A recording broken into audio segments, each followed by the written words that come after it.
gibi. Geleneksel bir güreş. Seyirciler geliyor aşka. Çevre illerden de zaten pehlivanlar geliyor müsabakalara. Maraş'tan olsun, Antep'ten olsun, Karakucakçılar. Ama dediğim gibi ada güreşi sadece ve sadece Hatay'a özgü. Evet. Değerli güreş severler, şimdi sizlere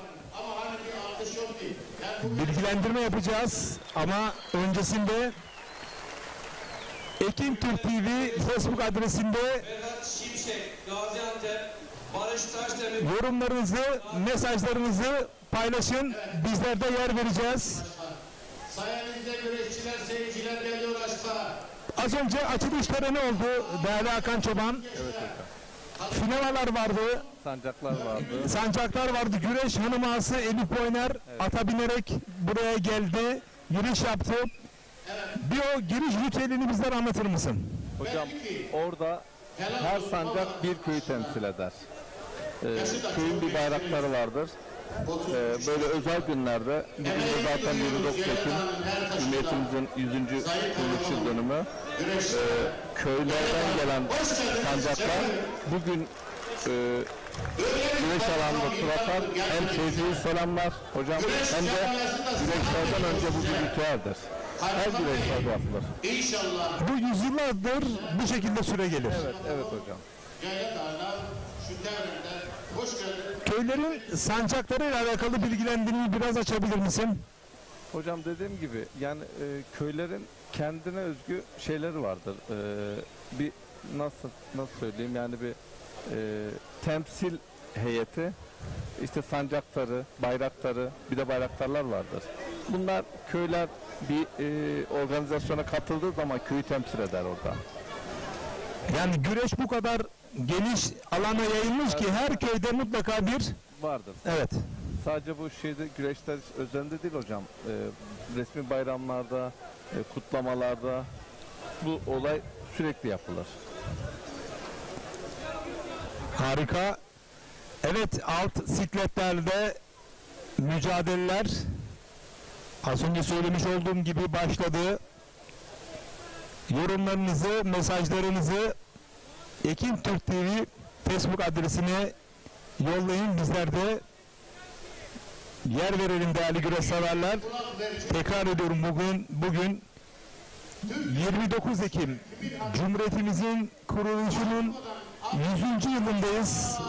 Nice asırlara Cumhuriyetimizle birlikte diyoruz. Türkiye yok. Bu vatan bizim. Bu vatan bizim. Türkiye bizim. Hepimizin Cumhuriyet Bayramı kutlu olsun. Evet, aba güreşi değerli güreş severler. Şu anda ekranlarda görmüş olduğunuz aba güreşinde kural ve kaideleri sizlere aktarmak isterim. 5 dakikalık ilk devre. Eğer yeniş olmadığı takdirde ek olarak ikinci bir 5 dakikalık süre ekleniyor. 2 devre halinde. Puan usulü değil, tamamen yenişti. İlk 5 dakikada yeniş olmadığı takdirde ikinci periyot, yani ikinci devrede güreş devam edecek 5 dakikalık bölümde. Eğer orada da yeniş olmadığı takdirde ek olarak 5 dakikalık bir puanlama süresi ekleniyor. Orada da altın puan süresi işleniyor. Yani ilk dakikada ilk puan alan güreşi de galip olabiliyor. 5 dakika içerisinde ilk puanı alan güreşçi galip ilan ediliyor. O sürede de eğer puan çıkmadığı takdirde 15 dakikanın sonunda boş dolu, tekrar ediyorum, boş dolu kuralı işliyor değerli güreş severler. Yani yağlı güreşte çok tartışılan boş dolu aslında bakın aba güreşinde yüzyıllardır uygulanmakta. Aba güreşi tarihine bakıldığında değerli güreş severler en eski güreş türü olarak aba güreşi olduğu söylenilmekte ki bu tarihlere bakıldığında epeyce uzun bir zaman sarfında bunu birazdan dile getireceğim. Bu güreş türü İskit, Saka, Uygur, Karahan, Moğol, Özbek, Kazak, Çağatay bugünkü sınırlar içerisinde Gaziantep, Antakya yörelerinde yaşayan Kızık Türklerince yapılmaktadır. Aba güreşi dünyada giysileriyle yapılan ilk güreş türündendir. Orta Asya'da mücadele ve askeri eğitim aracı olarak yapılan güreş sporu, M.Ö. 4. yüzyılda Türk topluluklarınca Çinlilere öğretilmiş bir güreş dalıdır. Hatta Uzak Doğu'da yakın boğuşma sporlarından olan judo güreşi, judo aba güreşinin biraz değiştirilmiş, modernize edilmiş şeklidir. Bugün İsveç'te yapılmakta olan pantolon güreşinde Orta Asya'da yapılan göçler sırasında Baltık bölgesinde yerleşen Hun Türkleri tarafından yapıldığı tahmin edilmektedir. Müsabaka sonunda sporcular usule uygun olarak önce kuşağı çözer, abayı çıkartarak önceden belirlenmiş yere bırakırlar, meydanı o şekilde terk ederler. Dolayısıyla giysiye, rakibe aşağıdan yukarı, yukarıdan aşağı, baştan aşağı edep ve saygı içerir. Aba güreşi giymiş oldukları da kostüm sırtlarında abadır değerli güreş severler ve pehlivanlar daha çok geniş oyunlarını görmüş olduğunuz o sırtlarına giymiş oldukları abadan yaparlar. Bakın bir şak kündesi denedi. Ekranın solunda mücadele devam ediyor. Tam olarak sırt aşağı yeniş yapamadı. Burada puan yok. Yenişe odaklı değerli güreş severler. Bir süpleks arayışında ekranın solundaki mücadelede tekrar ediyorum 5 dakikalık normal süre yenişli. Yeniş olmadığı takdirde ekstra bir 5 dakika daha yenişli süre eklenmekte ikinci devre. Orada da yeniş olmadığı takdirde üçüncü bir 5 dakikalık periyot söz konusu. Ama o altın puan süresi işlenmekte. Altın puan alan güreşi galip ilan edilmekte. Birçok oyun çeşidi var bakının. Şu anda bir şak kündesi deniyor. Evet aşırdı mı bakıyoruz. Yine tam olarak aşıramadı. İnanılır gibi değil. Aynı şekilde bir kez daha deniyoruz. Zorluyor bakıyoruz. Bunu vermesi gerekir mi? Evet bakıyoruz. Ekranın solunda evet verdi sanırım çayır hakemi. Hakan Çoban. Evet verdi hocam. Evet. Bu sefer aşırdı. Bence şak kündesini net bir şekilde aşırdı. Farklı oyun çeşitleri söz konusu. Bakın işte şak kündesinde aslında evet çok net bir galibiyet bu. Bu su götürmez bir galibiyet. Yağlı güreş tabiriyle çoban teknisi yapmış burada. Artık bunu da mı vermeyeceksin demiş. Evet patayı da vurmuş. Tebrik ediyoruz. Bundan iyisi olmaz hocam. Evet bundan daha net bir yeniş olmaz. Omuz yanı yani minderde tek kolun aba güreşinde yapıldığı tabirin adı omuz yan ve çangal oyununun da ismi var yine aba güreşinde kara. Bunları bugün başında gün sonunda sık sık dile getireceğiz gün içerisinde. Yine tırpan oyunun adı çomça denir. Yine bravle'ye kapan denir. Dana bağına da bildiğiniz dana bağı ve yambaş oyununa da Arap çangalı denir. Değerli güreş severler bunları sık sık ekranlara geldiğinde yer vereceğiz. Yavaş yavaş 80 kilogramlık sikletler, 90 kilogramlık sikletler.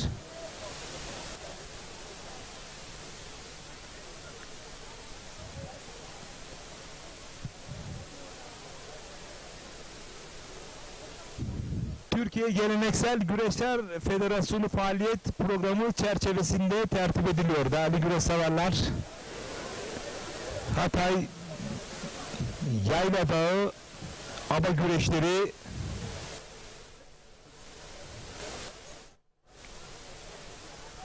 güreşin kalbi Ekim Türk TV ekranlarında.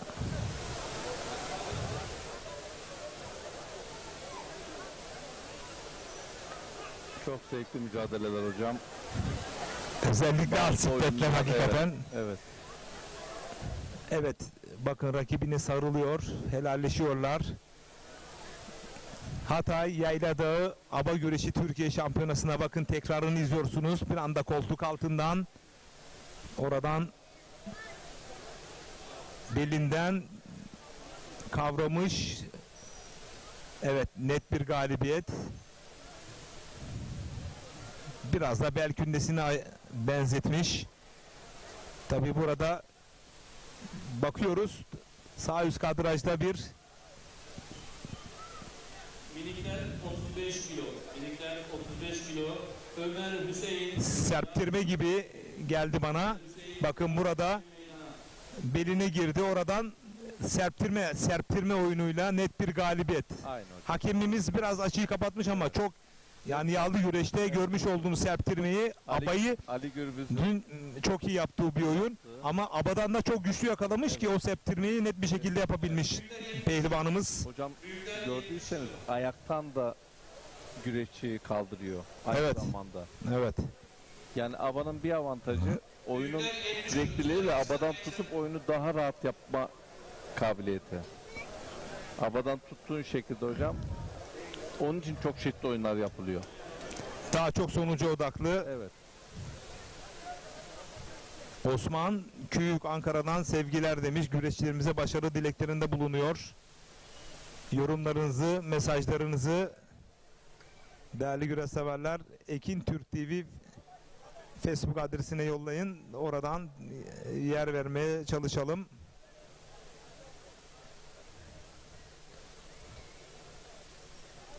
...29 Ekim Cumhuriyetimizin 100. yıl dönümünü kutluyorum demiş Ahmet Ezer. Nereden mesaj yolladığını yazmamış. Önemli değil.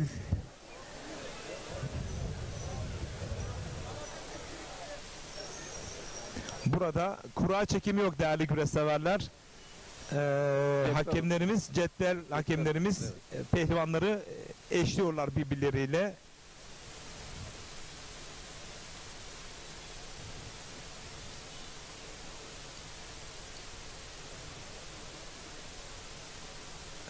Arabistan'dan, Riyad'dan mesaj yollamış Ahmet Ezer.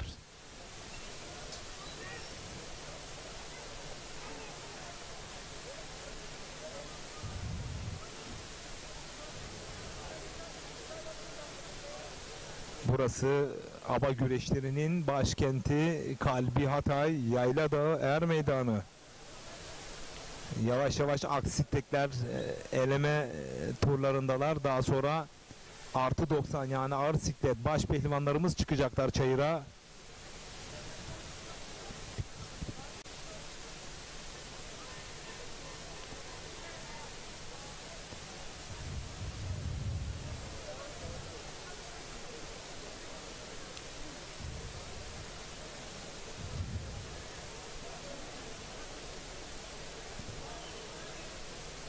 Bu arada ben 36 yıldır bu er meydanlarındayım değerli güreş severler ve yaklaşık 9 yıldır da siz çok değerli güreş severlerimizi atasporumuz güreşleri anlatıp aktarıyorum.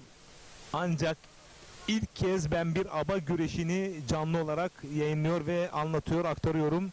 Bu da benim için mutluluk verici bir durum. Ve hiç olmadığı kadar da bu yıl özellikle kara kucak, kısa şalvar güreşlerini sıkça yayınladık ve ilk kez aba güreşlerini canlı olarak ekranlara getiriyoruz. Evet hocam. Bu da önemli olsa gerek. Hakan Çoban. Biz hocam gelmenizden onur duyduk, mutluluk duyduk ama bunun devamını diliyoruz. Bunun devamını diliyoruz çünkü aba güreşi gerçekten bizim özümüz. Kesinlikle öyle. Hatay bölgesinde yani özellikle Yayla'da, Antakya, Altınözü bölgesinde çok yani her vatandaşın gelip seyretmek istediği bir spor dalı. Aba güreşi özellikle bütün güreşlerin atası olarak da değerlendirebilir ki 4. yüzyılda yapılmaya başlanmış ki bugün kara kucak, kısa şalvar, hatta yağlı güreşte aba güreşinin çok uzun bir soluklu serüveni olduğunu söyleyebiliriz. Dolayısıyla Türkiye Geleneksel Güreşler Federasyonu Başkanımız Sayın İbrahim Türkiş, Başkan Vekilimiz Sayın Şahin Okur, geleneksel anlamda güreş olarak sadece yağlı güreş değil, kara kucak, kısa şalvar, aba güreşi, aşırtmalı aba, bunlar bizim öz ve öz sporlarımız ve tüm güreşleri ekranlara getirme zorunluluğumuz söz konusu şiarıyla yola çıktılar. Hasletler yakışıyor size. Yalçın Başkanım diyorum. Başkanıma bir kez daha sonsuz teşekkür ediyorum. Büyükler 70 kilo Fatih Öraman. Ramazan Küçük. Muhammed Ali Avşar. Üçüne de form çağırdı.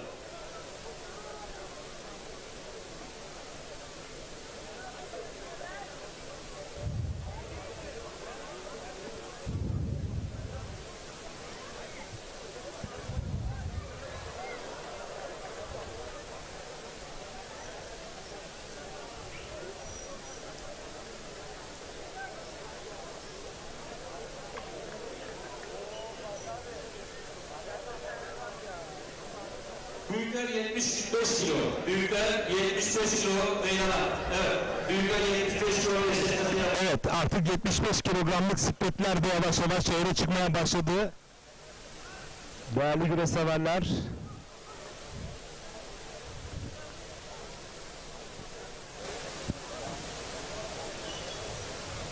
Mücadeleyi çayır hakemleri ayırıyorlar. Daha sonra tekrar abalardan tutuşarak birbirlerini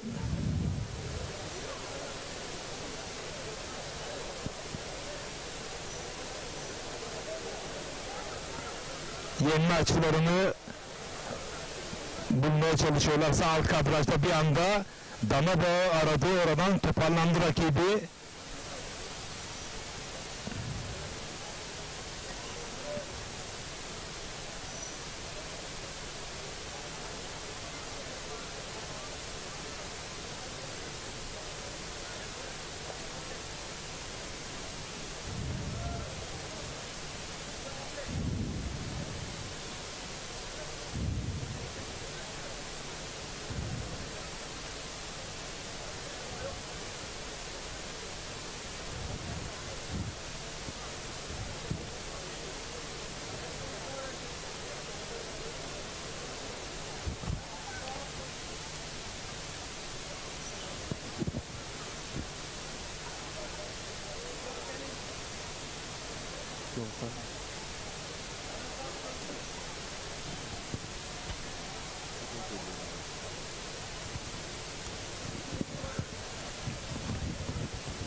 Büyükler 70 kilo Ramazan Küçük.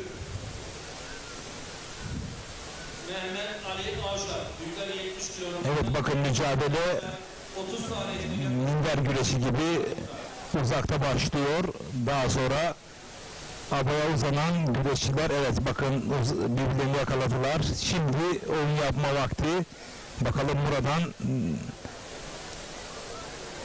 Omuzyan, Karağı, Çomça, Kapan, Danaba, Arap Çangalı hangi oyunu deneyecekler?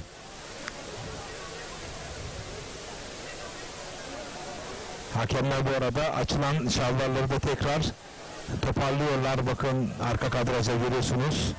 Hocam, abayı her tutuşun bir oyunun başlangıcıdır. Evet, tabii ki. Her şey oradan başlıyor. Evet. Yağlı güreşte kısmette başladığı gibi. Aynen. Orada paçaya da kasnaktan yakalayıp oyuna başlıyor. Burada da abanın altından, üstünden, sağından, elinden her pozisyonda bir oyun başlangıcıdır.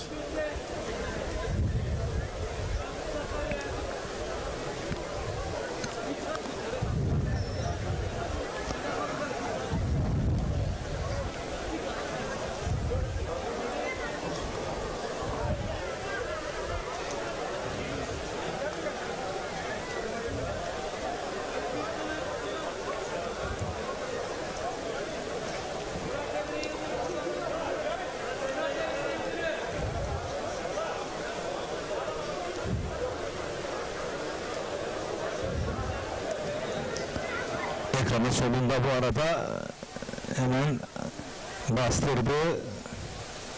Bakıyoruz. Geniş verdi. Evet.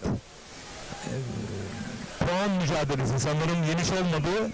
Uzatma devresinde altın puan alan güreşçi adını bir üst tura yazdırdı.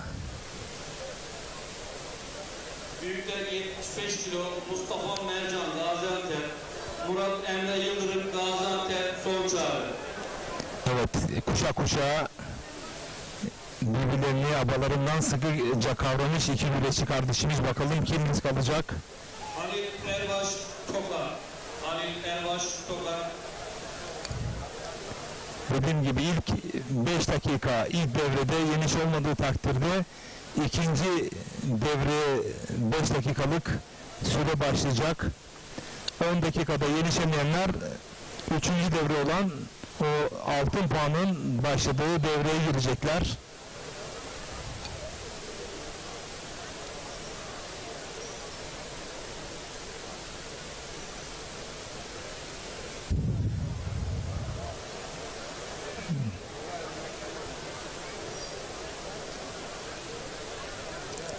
Alt sikletlerde biraz daha hareketli, yukarılara çıkıldıkça sanırım biraz daha itidali ve dikkatli güreşecek pehlivanlarımız. Ağır sikletlerde özellikle. 80 kilo meydana.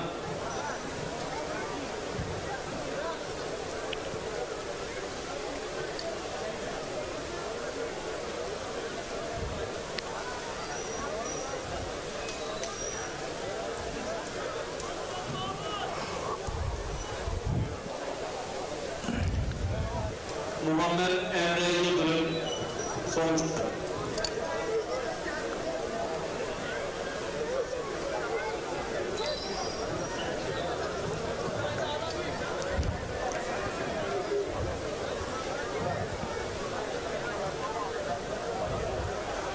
Yapılmakta olan bu güreşlere büyükler dünya şampiyonumuz Sayın Sabahattin Öztürk Pehlivan teşrif ediyor. Sayın Pehlivan hoş geldiniz. Sefere getirdiniz.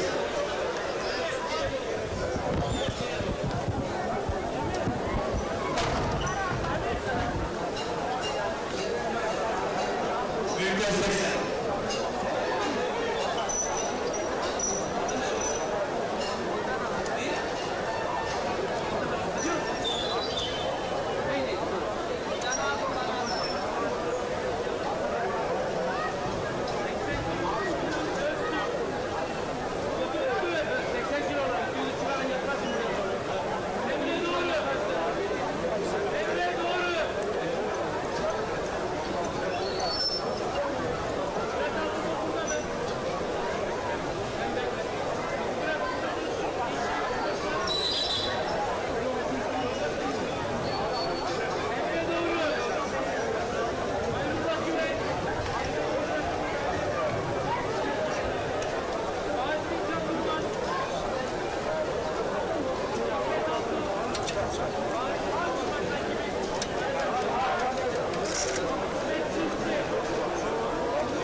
Büyükler 80 kilo.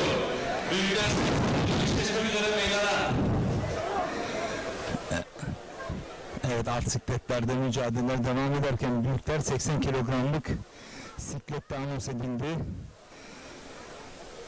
Türkiye Geleneksel Güreşler Federasyonu faaliyet programı çerçevesinde yer alan Hatay Yaylada Türkiye Şampiyonası'ndayız. Aba güreşinde. Bakın abadan çok güçlü yakaladı. Rakibini bastırıp onun tatbik etmek isteyecek hiç kuşkusuz ama evet bastırdı şu anda.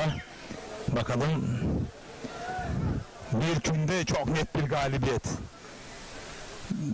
Buradan belden Rakibini çok güçlü bir şekilde belden, bel kümdesi gibi Evet hocam. Çevirdi. sırt aşağı bir yeniş. İşte bu şekilde yenişlerle, yani mutlaka sırt aşağı yeniş olur değerli güreş severler.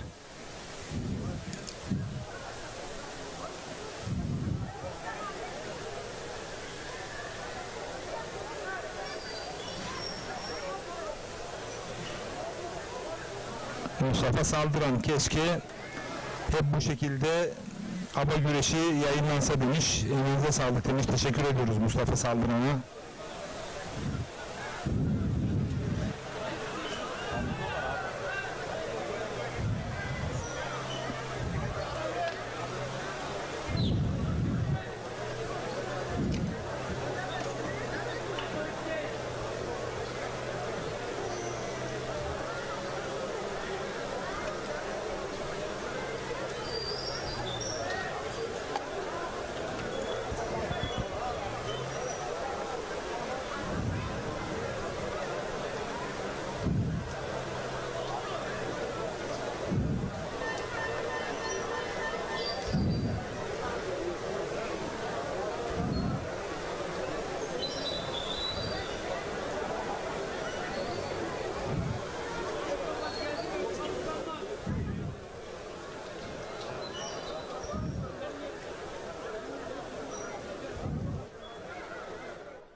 Büyükler 80 kilo, çok acele el meydanda. Büyükler 80 kilo, çok acele el meydanda. Hocam aba güreşinde rakibe saygı. Rakibini yendikten sonra Evet. pehlivan onu havaya kaldırır. Onu 3-5 adım götürerek onur eder. Evet, bu önceden bu şekilde yapıldığında buradaki farklı bölgelerdeki seyircilerin önüne götürdü o pehlivanı. Evet, kendi köyü varsa kendi köyünün önüne kadar hocam. Ama burada genel bir atmosfer olduğu için rakibine saygı, onu kaldırır. Dediğim gibi 3-5 adım götürür, rakibini bırakır. Zaten önemli olan aba güreşinde rakibe saygıdır o hareket hocam.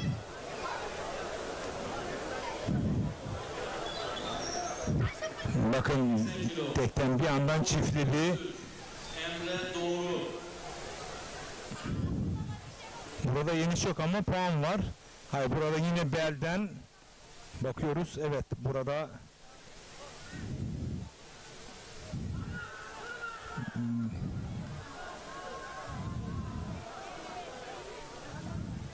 boyundurukla karşılamak istedi rakibini.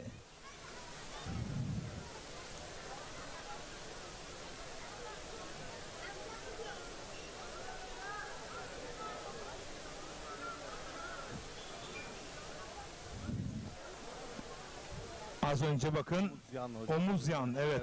Can Durmaz. Minderde tek kol oyunu Çok ama yapıladı hocam. evet, aba güreşinde omuz yan. Evet.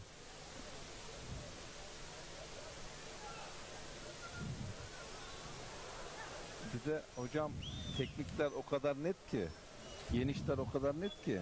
Hiç itiraz yok, su götürmez Evet bir hocam. yenişler var, evet. Kilo Özkan Sap. Pehlivan yendiğini de biliyor, yenildiğini de biliyor.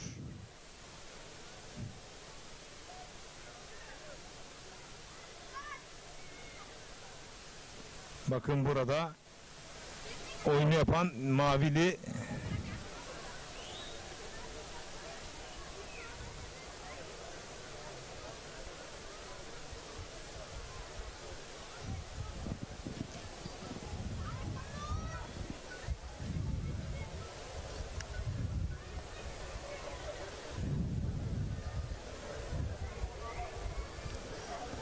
Hava da çok güzel hocam. müsait, evet. Çok güzel güreşmeye. Zaten güneş de var ama ağaçlardan dolayı pehlivanlar rahatsız etmiyor. Büyükler 85 kilo eşleşmek üzere. Hava sıcaklığı 25 santigrat derecede değerli güreş severler. Eşleşmek üzere meydana. Her meydan. Güzel bir esinti var hocam.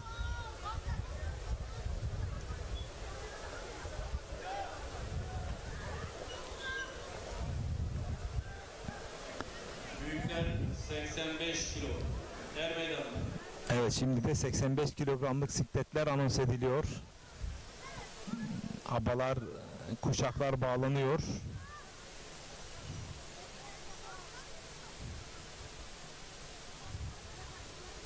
Güreşin kalbi Ekin Türk TV ekranlarındasınız değerli güreş severler. Burası aba güreşinin başkenti, kalbi Hatay'dayız. Yaylada Er Meydanı'ndayız. Gökhan Özdal, Hatay. Büyükler 80 kilo Gökhan Özdal, Hatay.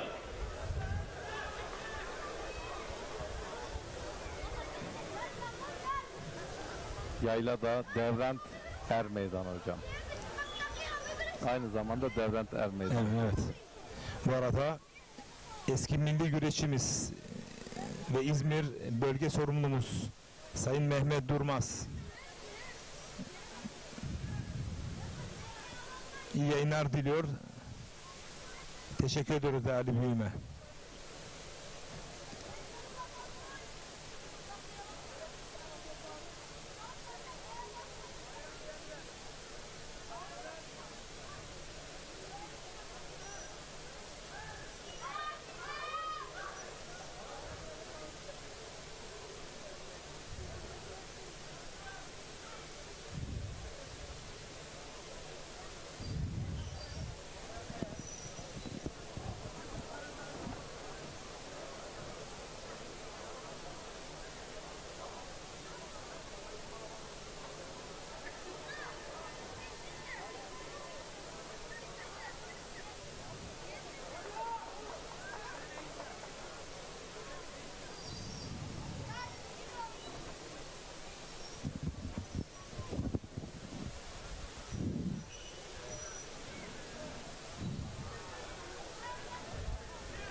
Gökhan Egemen 85 kilo Adana.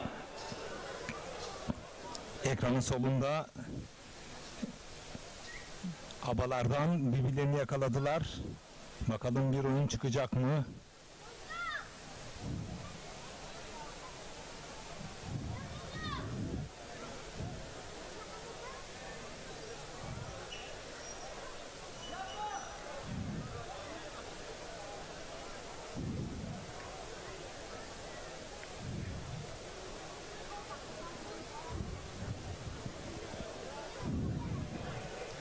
İşte bakın, tekrarını izliyorsunuz.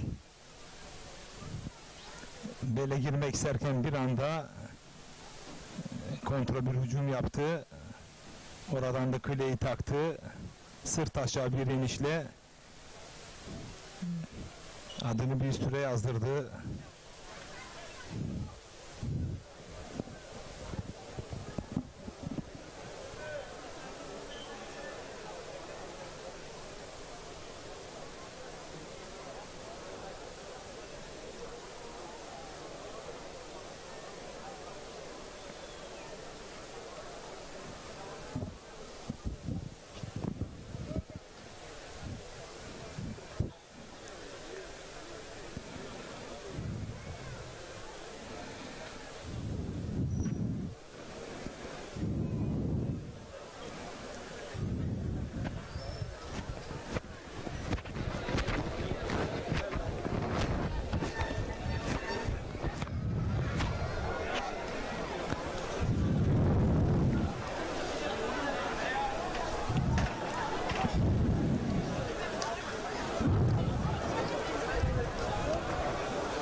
Güreşin kalbi Ekin Türk TV ekranlarında aba güreşinin kalbi, aba güreşinin başkenti Hatay'dayız.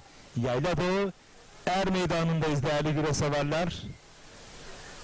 Ve 85 kilogramlık siklette eleme turları bakın sağ alt kadrajda. Boyundurukla ama bir yandan da abayı da güçlü bir şekilde tutunca oradan kurtulması zor. Pehlivanlarımız bakın birbirleriyle helalleşiyorlar sağ alt kadrajda. Bakalım burada bir oyun tatbik edecekler mi? Omuz yan, Karağı, Çomça, Kapan, Danabağ ve Arap Çangalı olmak üzere birçok oyunlar söz konusu. Ekranın solunda sarmadan küleye doğru yöneliyor güreşçimiz. Sağ alt kadrajda da abalarından birbirlerini yakaladılar. Bakalım bir omuz yan, Karağı, Çomça, Kapan, Danabağ oyunu gelecek mi?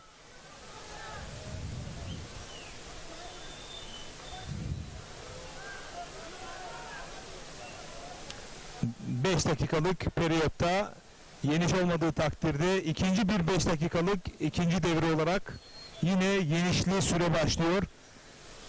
İkinci devrenin sonunda da yeniş olmadığı takdirde 5 dakikalık altın puan devresi başlıyor değerli güreş severler.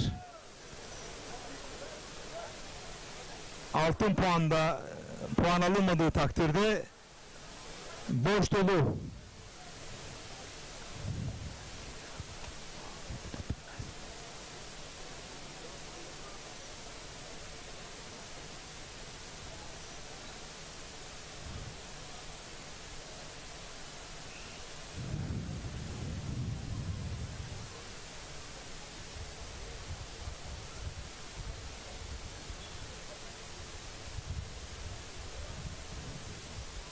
Hava sıcaklığı 26 santigrat derecede, oldukça müsait bir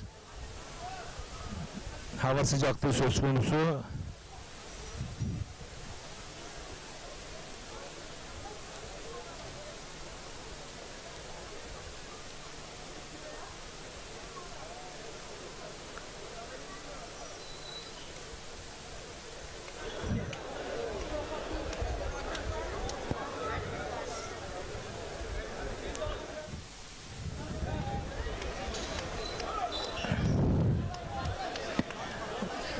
Karakucak güreşi, kısa sallar güreşi, aşırtmalarda aba güreşi, atasporumuz güreşlerin köklü organizasyonlarından, köklü güreşlerinden biri hiç kuşkusuz.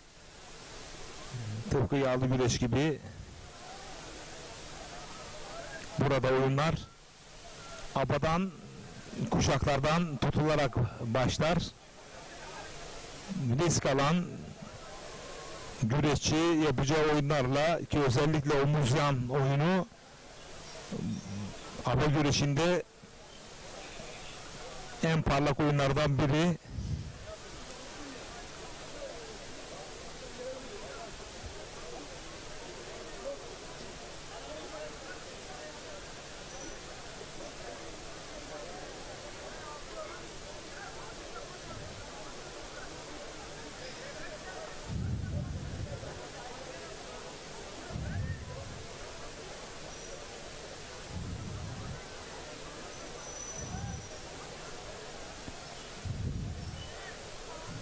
Bu arada Ömer Ceylan iyi yayınlar diliyor. Hakan Çoban'ın kuzeniyim demiş. Evet hocam. Ömer'e ben de selamlarımı iletiyorum. Bizi takip etmeye devam etsin hocam.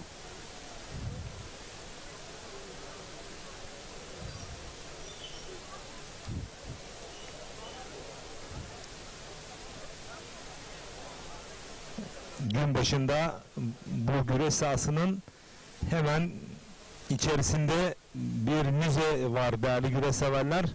Aba güreşinde şampiyonluklar yaşamış birçok ünlü isimlerin fotoğraflarını gördüm.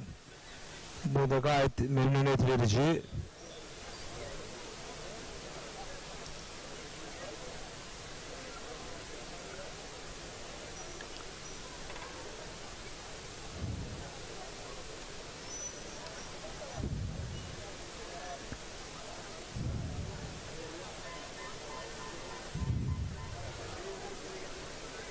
Hocam müze aynı zamanda görsel bir arşiv. Evet. Çok eski dönemlerden yani 35-40 yıldan 85 beri kilo. gelen güreşlerdeki Mert Güven Atay. birikmiş fotoğraflar. Mert Güven Atay. Çok geniş bir arşiv vardı. Aynen öyle. Mert Güven Atay. Meydana.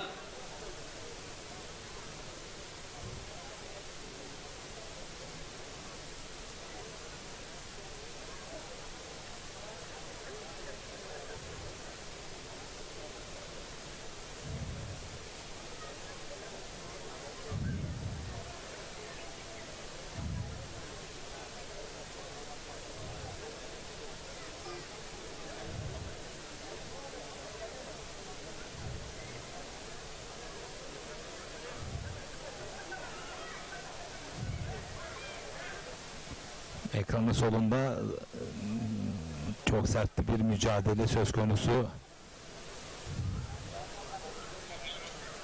Evet, bastırdı rakibini. Uzatma devresindelerdi. Altın puan alan güreşçi. Adını ikinci tura yazdırdı ekranın solundaki pehlivan.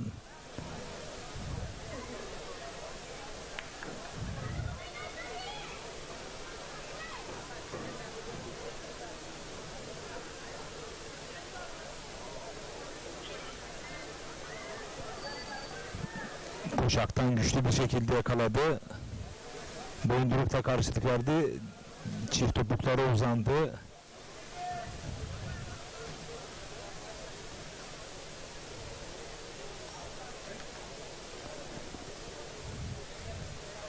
Rakibi de tek daldı. Künde pozisyona doğru yöneldi ama bakalım disk alacak mı? Hayır. Çünkü tek daldı rakibi.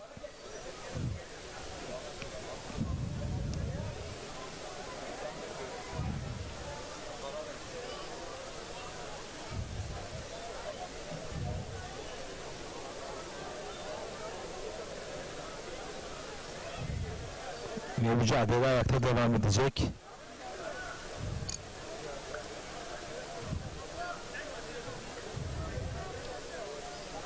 Başka bir mücadeleye doğru yöneldik. İki güreşçi de kucaklardan. Bu arada kucaktan yüklenmek istiyor ama boyundurukta bir kara denedi ama boşa çıktı. Bastırdı rakibini. Künde arayış içerisinde, sağ üst kadrajda bir şak kündesinden bakalım aktarabilecek mi? Aktaramadı. Bu kez altta kaldı sağ üst kadrajda. Şimdi rakibi avantajlı.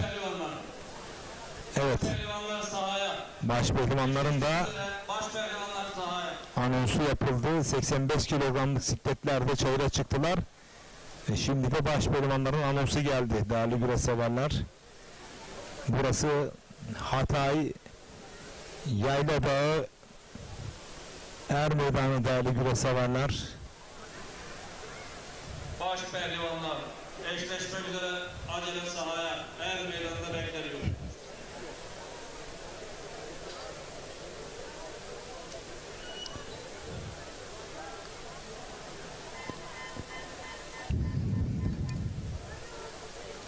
Ava güreşinde başlıca yapılan oyunlar omuz yan, karao, çomça, kapan, danabo, Arap çangalı, şak kündesi, serbest güreş ve judo oyunlarını genelde gördüğümüz bir karşılaşmalar.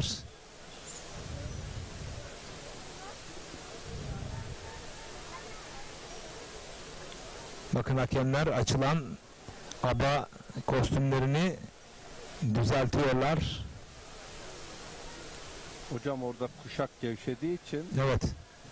tutamıyor güreşçi. Onun için hakemler hemen kuşakları tekrardan bağlar ki güreşçi rahat tutsun diye. Evet.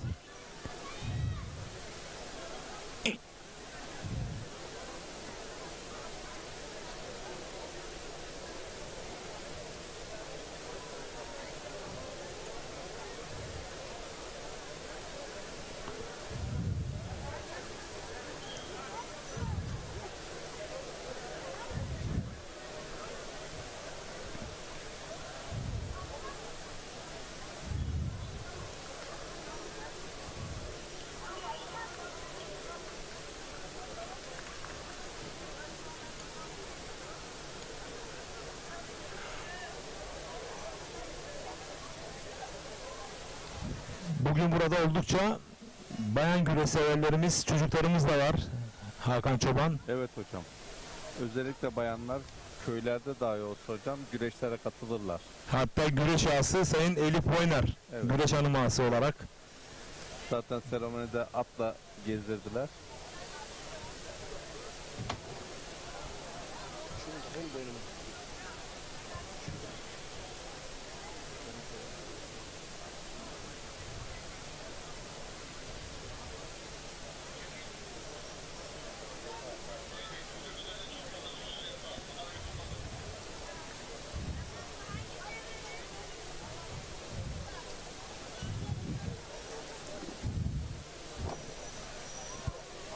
Bu arada Tokat bölgesinden Ahmet Aras da burada.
Şu anda 80 ve 85 kilogram bisikletteki eleme turları değerli güreş severler. Hazırlandılar hocam. Havalar giydiler. Diğer müsabakaların bitmesini bekliyorlar. Biraz sonra nasipse er meydanına salınacaklar. Sağ üst kadrajda omuz yan atmak isterken altta kaldı.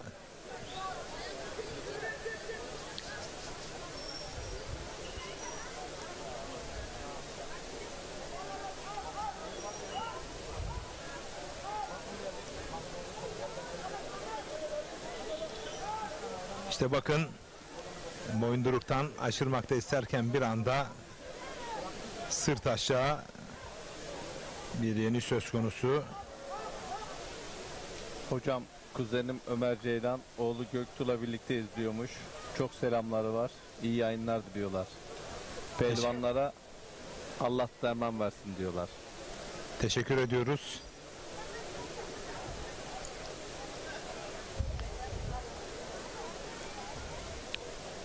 İskenderun Belediyesi'nden mühendis arkadaşım Erman Koca bizleri izliyorlarmış hocam. Selamlar var, YouTube'dan izliyorum diyor. Recep hocama da çok selamlar. Güreşin kalbi Ekin Türk TV ekranlarında kalsın. Evet, evet. Erman Koca kardeşim.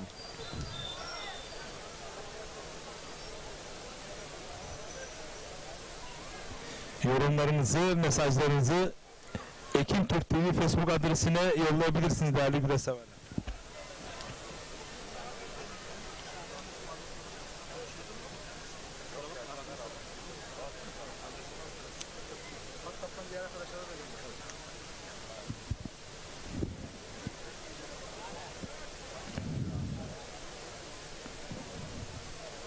Evet, baş pehlivanlar eşleşmek üzere sahada son çağrımız yapılmıştır. Eşleşme başladı. Baş İyi yayınlar diliyorum. Güreş sevdası şu anda tribünde güreşleri seyreden İrfan Başıbüyük'e de eşime de selamlar Kayseri'den demiş. Gülhan Başıbüyük.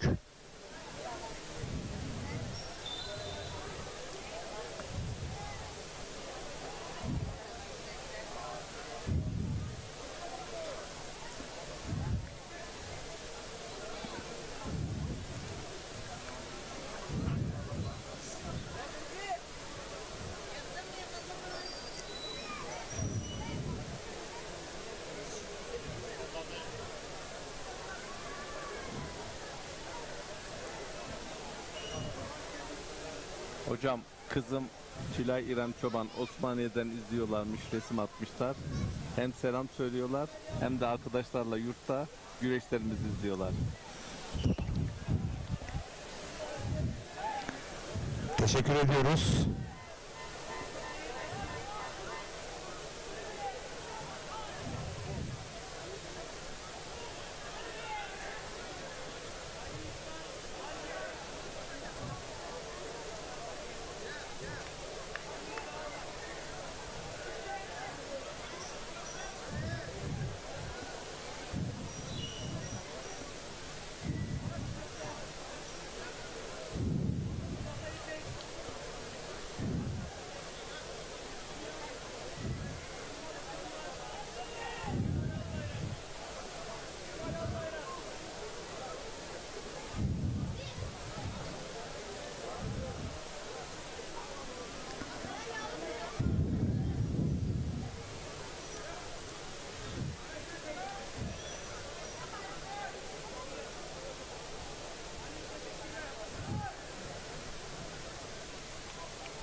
Bu arada güreşler son hızıyla devam ediyor hocam.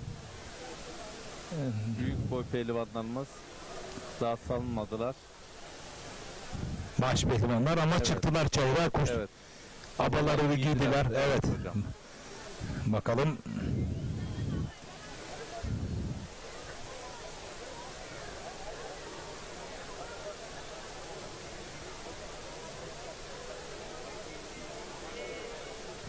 Hocam eşim Saadet Çoban şu an yayını izliyor. Çok selamlar var sizlere. Hoş geldiniz diyor. Teşekkür ediyoruz, sağ olsunlar. Diyor ki hocam bu ilk olmasın, son da olmasın, devamı gelsin. İnşallah aday güreşlerini yayınlamaya kararlıyız. İnşallah hocam. Hiç olmadığı kadar biz bu yıl Karakucak güreşlerini, kısa şalvar güreşlerini yayınladık. İnşallah hava güreşlerinde sıklıkla yayınlama tarafındayız. Değerli büyüklerimiz takdir gördüğü sürece. Sizin de malumunuz depremden dolayı şu an biraz katılım daha az ve seyirci oranı biraz daha düşük ama normal şartta bu saha yetmiyor hocam. Evet, Yani tabii ki. tabii deprem malum biraz sıkıntı yarattı ama atlatacağız inşallah. İnşallah. Dediğim İnşallah. gibi spor etkinliği bir moraldir. Halk için güzel bir aktivitedir hocam. Güreşçilerimizi seyretmemiz, iyi güreşleri seyretmemiz. İlmen İlmi Hatay başlıyor. Hemen sahaya.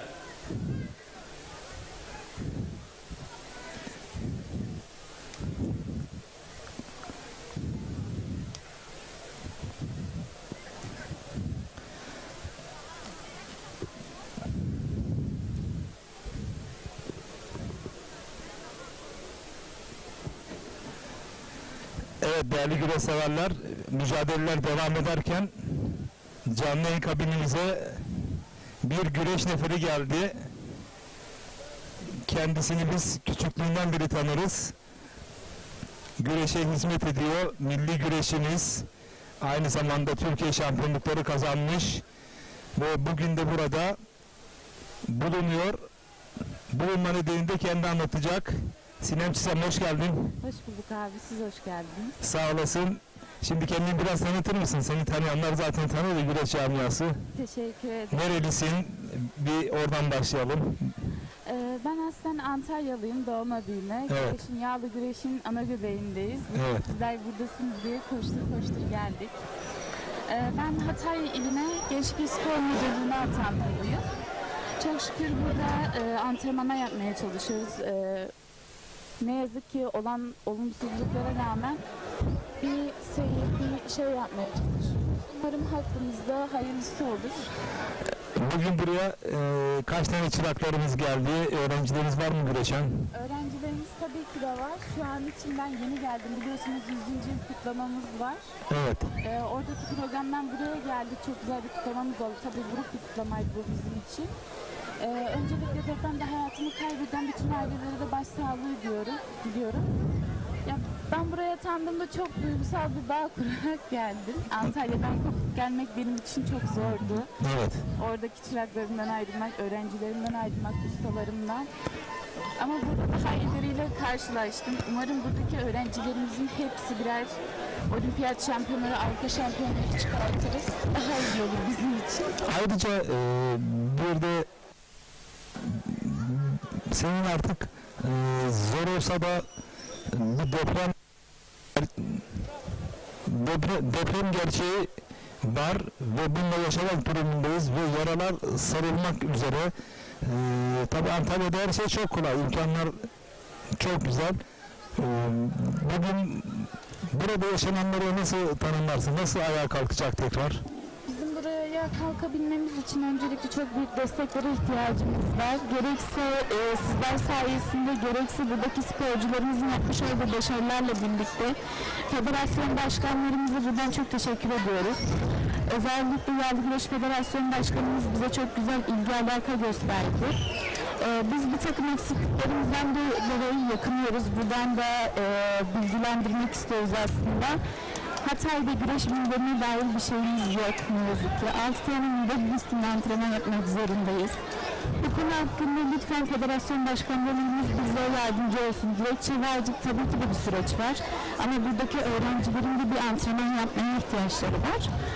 Bundan dolayı da biz çok zorlanıyoruz. Yani basketbol sahasında antrenman yapmak bizim için çok büyük bir acı. Zaten bir kabusun içinden çıkıp da burada bir milli takıma hazırlamak hem bayan hem erkek öğrencilerimiz için çok zor. Alanımız kısıtlı. Umarım yani bizim için de güzel bir süreç olur. Tabii biz acil yaşamadığımız için bir tık daha zorlanıyoruz. Peki şunu sormak istiyorum. O deprem gerçeğinden sonra, o deprem şehitlerimizden sonra bugüne gelindiğinde o arayı nasıl tanımlarsın? Yaralarımızı bayağıca sardık mı? Ya da gençlerimiz o mental olarak toparlanabildi mi? Sen bu konuda zorlandın mı? Ne söylemek istersin? Biz çok aşırı derecede zorlanıyoruz. Gerçekten ciddi anlamda ufacık bir antrenmanda bile hani top sesine bile korkan öğrencilerimiz var. Halen ne yazık ki. Ağlayan öğrencilerimiz var ama her şeyin üstesinden gelmeye çalışıyoruz. Bu bizim için bir süreç. Hocalar için sizin tarafınızdaki zorluklar nasıl? Bizim zorluklarımız çok zor. Hani gözünün içine bakıyorsun, ağlıyor, bakıyorsun, gülüyor. Yani küçük şeylerle mutlu etmeye çalışıyoruz tabii ki de öğrencilerimizi. Ama her şey hani bizde bitiyor tabii ki de. Biz bunu biliyoruz ama yani yaşadıkları kolay değil. Biz gülmeye çalıştıkça onların içi hep bir ağlıyor. Peki aile neydi bu konuda? Sinan kalk gel. Yani orası deprem bölgesi, şehitlerimiz oldu. Gel kızım buraya dediler mi? Yoksa sen neler söyledin? Canım babam, sana buradan çok selam söylüyorum. Bana kendisi en büyük destekçim, annemle babamdı. Ben kesinlikle gelmek istiyordum ama bir tarafım tabii ki de korkuyordu. Her insan gibi. Buraya geldikten sonra ufak sarsıntıları biz de yaşadık ama tabii bunlar çok ciddi boyutlarda değil ne yazık ki. Ben babamlara söyleyemiyorum bile hani burada hayat nasıl diye, çok güzel, hani her şey toparlanmış. Dışarıya çok bir şey yansıtamıyoruz ne yazık ki. Ama bunun dışında bize sorarsanız ben bir Antalyalı olarak yani ben çok zorlandım ki buraya yeni atanan bütün antrenörlerimiz aynı şekilde. Diğer branşlardaki. Tabii diğer branşlardaki. Umarım hakkımızda hayırlısı olur. Yani bir an önce Hatay eski haline döner. Bunu aşmak tabii kolay değil.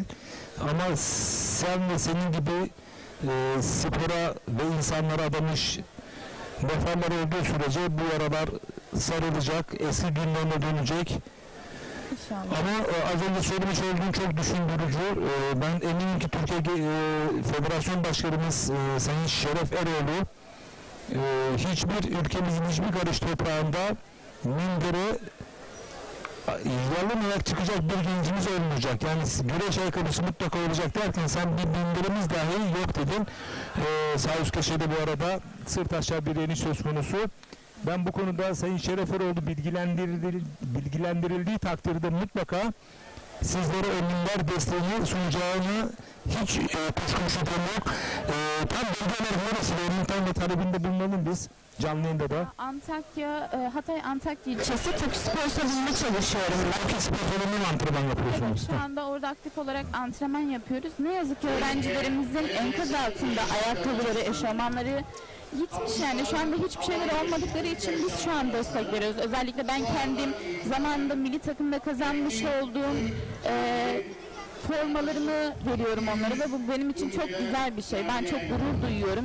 Umarım ileride... Ama yeterli mi? Yetmeyebilir. Kaç öğrencin var? Şu anda 40'a yakın sporcumuz var. Bu iyi bir sayı değil mi bu depremde yaşanan büyük felakete rağmen? Çok çok iyi sayı. Dediğim gibi 6 milyar olup da üçer antrenman yapıyoruz. Gerçekten bizim için çok zorlu bir süreç.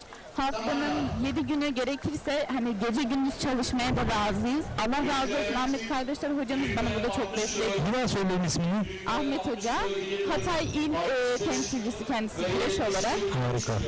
Ahmet hocamızla birlikte kalkındırmaya çalışıyoruz tabii ama biz ne kadar yazı da yazsak, ne yaparsak yapalım biliyorsunuz bayan takımının ve erkek takımının şu anda olimpiyat sezonu olduğu için güreşlerimiz bir tık öne alındı. Ve oraya daha çok odaklandılar. daha çok odaklandılar ve biz burada biraz gariban kaldık diyelim yani. Umarım yani başkanımız ve özellikle Yasemin Adar ablamız, kendisine buradan çok selam söylüyorum.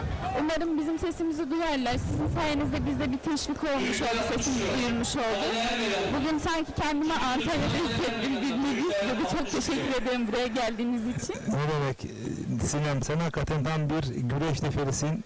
Güreştiğin yılları da biliyorum. Daha çok küçüktün Antalya'da. Çok güzel başarılar elde ettin. Türkiye'de derecelerin var ama şimdi güzel bir antrenörlük serüveni, fedakarlık yapıyorsun. Bence kendine ne kadar gurur duysan az. Çünkü zor bir coğrafya burası. Dolayısıyla imkanlar kısıtlı olmasına rağmen büyük işleri başarıyorsun. 40 tane öğrenci bir arada tutmak da kolay değil. Çok zor, çok imkan. Ailelerin burada bakış açıları, yaklaşımları nasıl? Ailelerimiz çok destek. Şu anda zaten biliyorsunuz şu an bütün sporcularımız konteyner kentte kalıyor ne yazık ki. Ulaşım yok. Olsa bile 3 saatte bir arabalarımız kalkıyor. Bunun için hani okullarıyla konuşuyoruz. Öğlen çıkıyorlar, antrenman salonuna geliyorlar. 1.30'da yemek yiyorlar, 3.30'da antrenmana başlıyoruz. Çok zor bir serüven aslında benim için.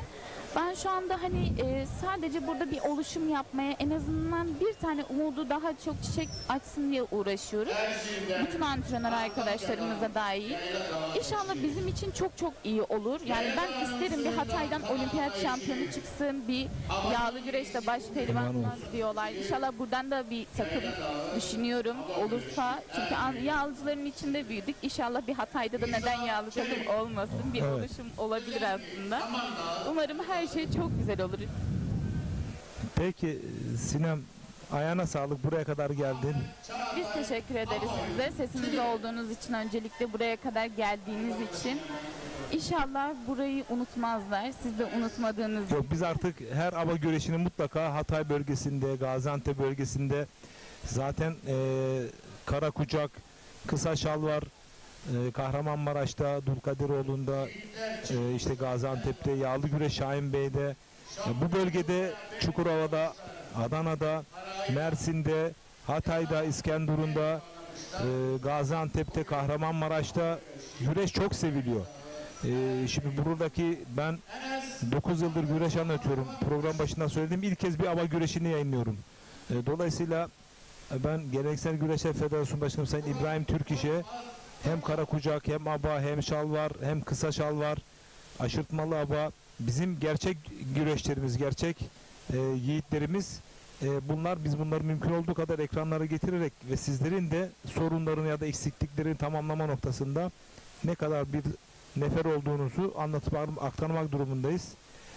Son olarak söylemek istediklerin, selam yollamak istediklerin vardır. Anneme buradan çok selam söylüyorum. Çok özledim. Bayağıdır görüşemiyoruz. Babama buradan çok selam ve saygılar. Biz sizden razıyız. Allah da sizden razı olsun. İyi ki geldiniz. Gerçekten bir Antalya havası geldi buraya. Çok sağ olun. Teşekkür ederiz. Seni uğurlayalım dilersen. Öğrencileri var mı çayırda güreşen?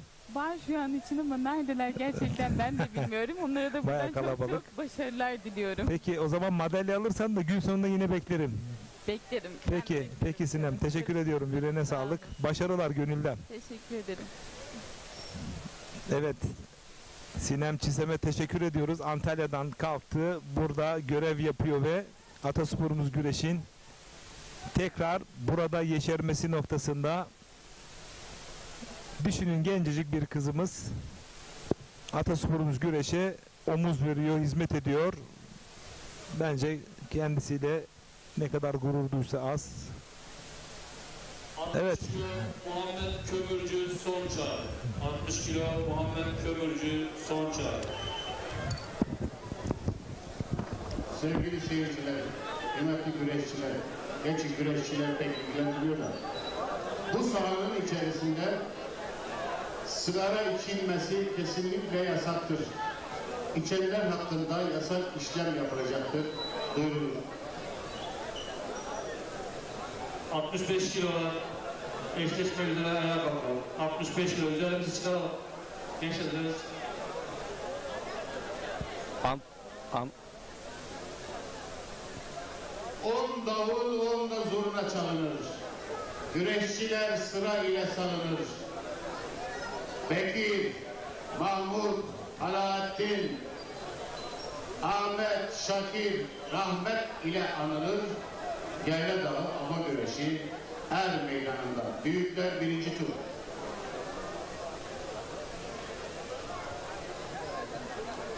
Karsız, Gaziantep, elini kaldır. Şaban Vuran, Han Yolu. Bir sözünü.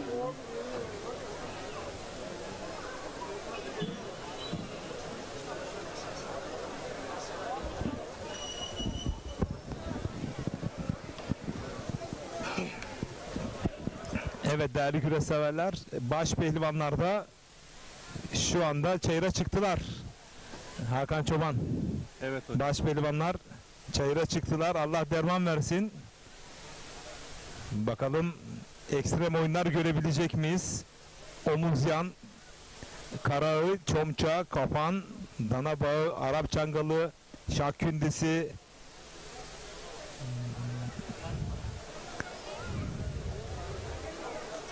Süleyman Özoğlu İstanbul'dan selamlar demiş. Pehlivanlarımıza Allah derman versin dileklerinde bulunuyor. Evet. Baş pehlivanlarımız şu anda kapışıyorlar. Abalardan kavradılar birbirlerini. Sağ alt kadrajda bir yanbaş. Bir yanbaş, daha doğrusu Arap çangalı attı. Evet, Arap çangalı attı. Tekrarını ekranlara getirebilecek miyiz değerli öğretmenim? 70 kilolar. Evet bakın, Arap çangalı bu değerli güreş severler.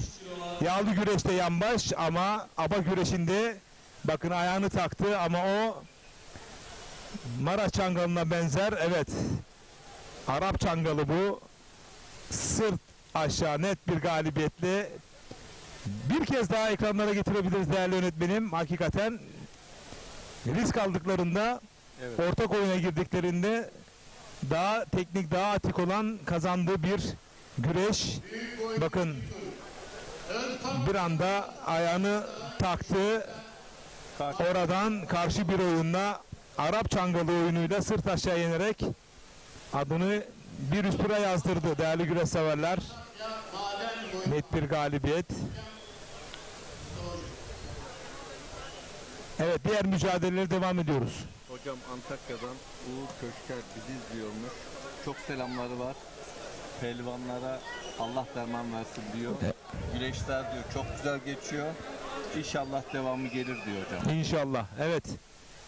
Yine bir baş pehlivanlık mücadelesi ekranlarda.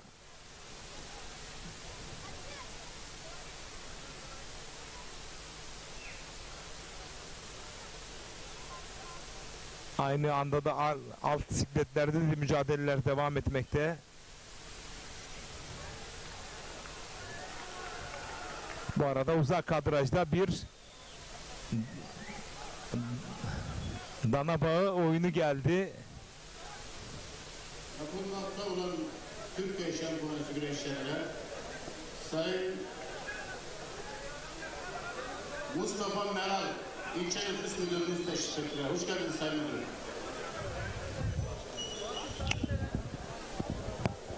Bayraktar Bayraktarlar, bayrakların başına lütfen. Bayraktarlar, bayrakların başına lütfen.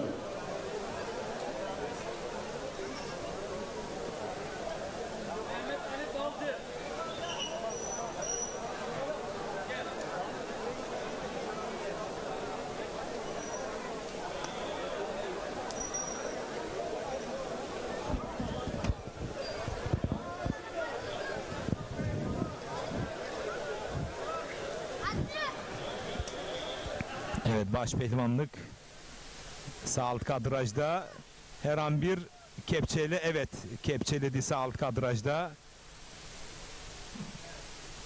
Kuşaktan yakaladı, kepçeledi, sırt aşağı bir galibiyet. Sağ üst kadrajda ve ekranın solunda da başpehlivanlık mücadeleleri var, bakın. Bir anda yan baş atmak istedi, oradan yan düştü, mücadeleyi bırakmadı, bakın oradan kurtuldu. Sağ eline bakın, kuşaktan yakaladı. Sağ eliyle de kuşaktan yakalayınca, evet, sırt aşağı bir yeniş söz konusu. Evet, başpehlivanlık mücadelelere devam ediyoruz.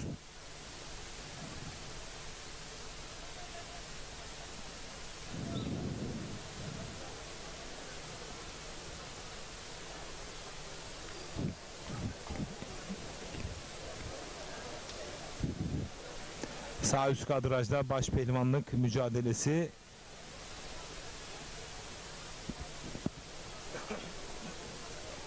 Ekranın solunda da başpehlivanlık mücadelesi. Sağ alt kadrajda 85 kilogramlık siklette bir mücadele var.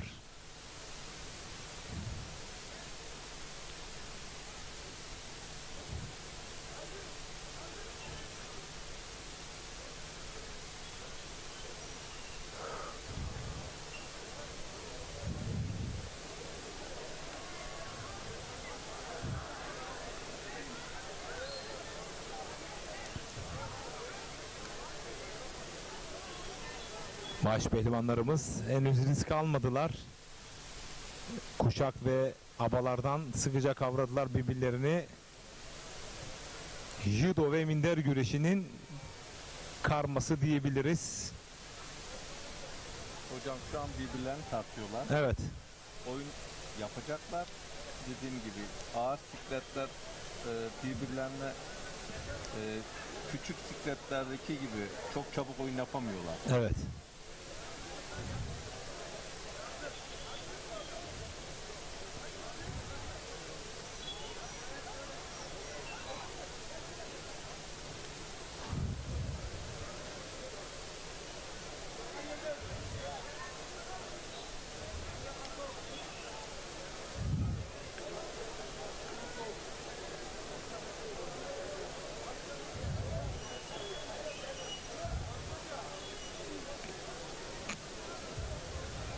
Samet parmaksız.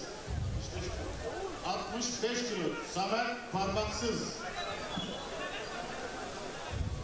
Hocam iş arkadaşım Sadık İsmetoğulları şu an yayını izliyorlar. Altımızdan o da bir güreş aşığı. Güreş sevdalısı. Evet.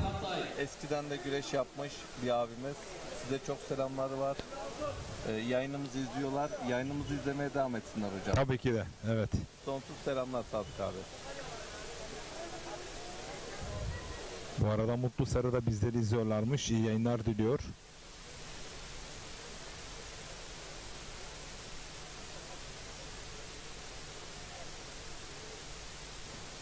Yayla da aba güreşleri geçmiş dönem baş pehlivan Ömer Yavuz'un abisi olarak tüm güreşlerinde başarılar demiş İlhami Yavuz.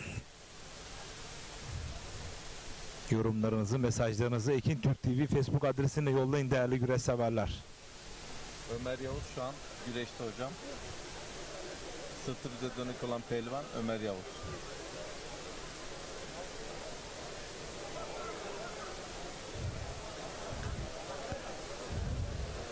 Evet, sağ üst kadrajda sırtı bize dönük olan güreşçi, evet. Sağ üst kadrajda Ömer Yavuz. Zorlu bir rakibi söz konusu.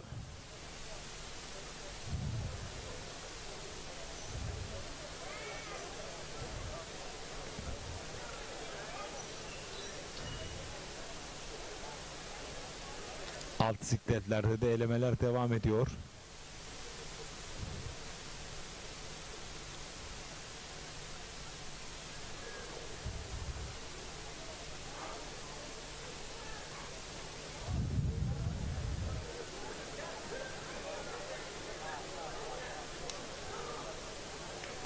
Bu arada Ömer Oğuzhan değerli büyüğüm, Cumhuriyetimizin 100. yılını kutluyor. Türk milletine hayırlar getirmesini diliyorum demiş. Ve pehlivan kardeşlerime başarı dileklerinde bulunuyorum demiş. Teşekkür ediyorum. Bu arada Antalya Gazi Paşa'dan değerli hocam iyi yayınlar diliyor.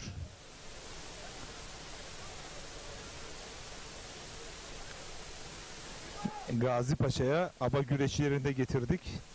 Burada güreştiler demiş.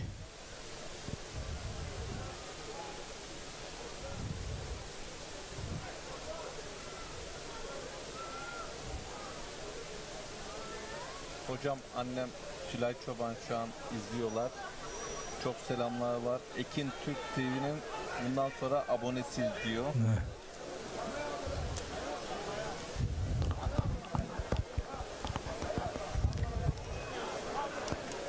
Biz de buradan anneme çok selamlar izliyoruz.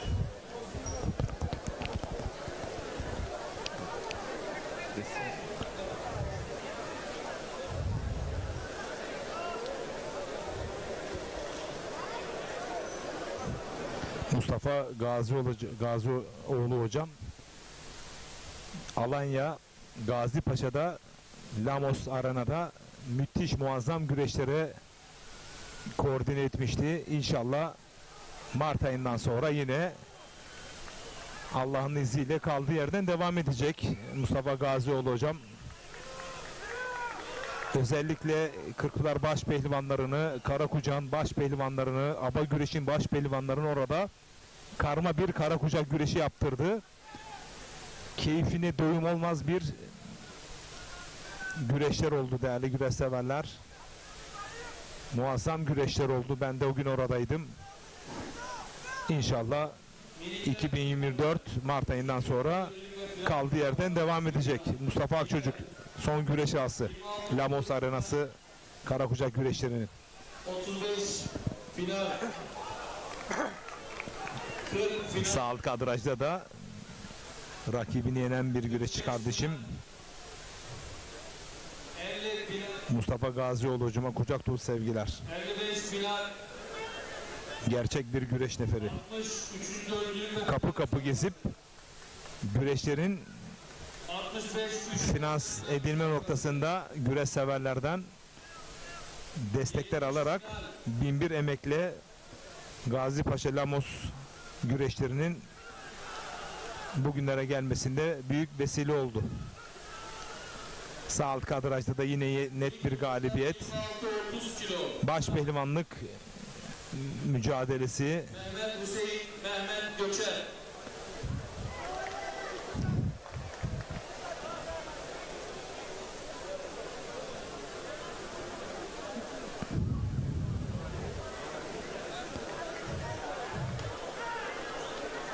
Eşref Altuğ Manisa'dan iyi yayınlar diliyor. Teşekkür ediyorum. Mesut Özel Hatay Yayla Dağı'na selamlar. Kırklareli'den. Emeği geçenlere teşekkür ediyorum demiş. Çok değerli yorumcumuz Nazım Kızıl Cumhuriyetimizin 100. yılında sevgi ve aşk ile kutluyor. Hayırlı yayınlar diliyorum demiş. Teşekkür ediyorum. Selamlar yolluyorum değerli dostuma Nazım Kızıl'a.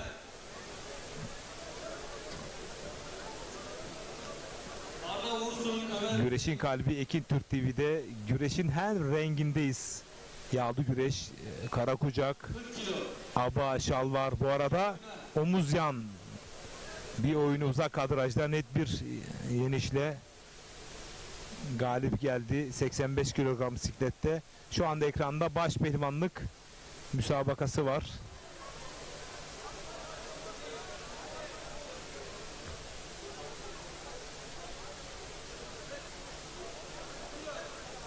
Kilo. M. Furkan Akbaş, Abdullah Pınar. Bir tırpan denedi ekranın solunda.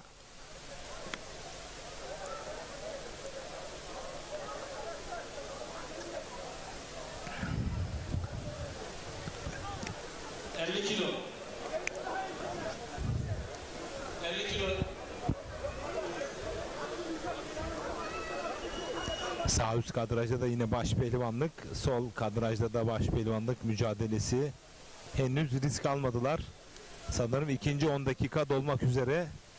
Her an bir puanlama devresine geçildiğini göstergesi hakemler ikaz ediyorlar. Sağ üst kadrajda abadan tutup bir tırpan denedi. Daha doğrusu çomça denedi. Ercan Şahin, Emre Demir.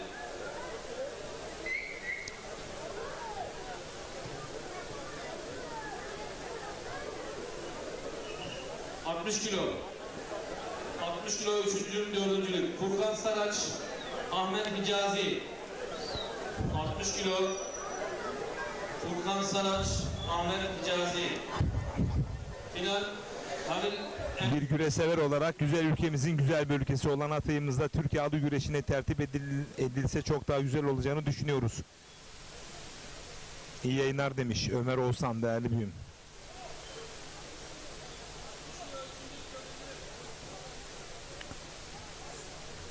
Gaziantep'te Şahin Bey'de geçen yıl oldu. Hatay'da da pek tabii ki de olabilir. Katılıyorum. 60 kilo üçüncülük, dördüncülük müsabakası için Ahmet Hicazi son çağrı. Ahmet Hicazi 60 kilo.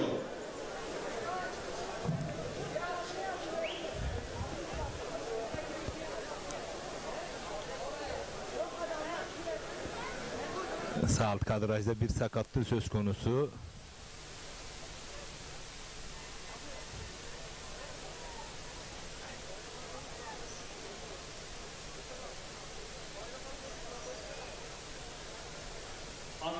Kilo, üçüncülük, dördüncülük için.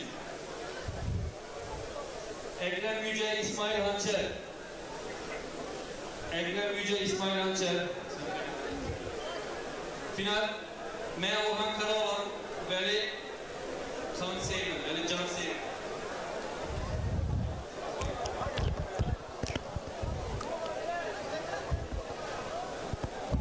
kilo. M. Emre Dönezer. Dönmezer Emirhan Göçer.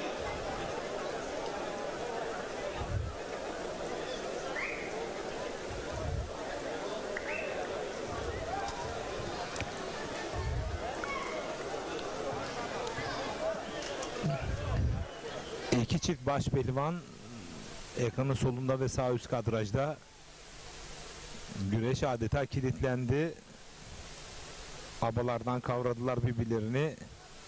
Yeni açılarını, oyun tatbik edecek açıları bir türlü bulamadılar. Sanırım puanlamaya doğru evrilecek bu güreş.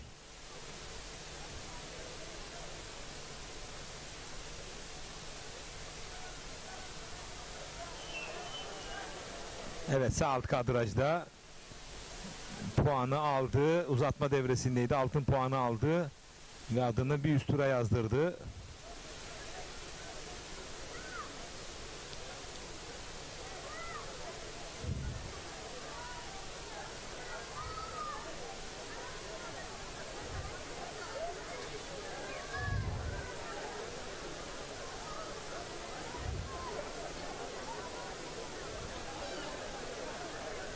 Burası, evet, bir arada tırpan denedi, boşa düştü.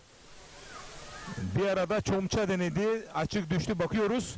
Evet, puan bölümündeydiler. Evet, puan bölümündeydiler ve puan alan güreşçi adını ikinci tura yazdırdı. Tekrarını bir kez daha alacağız.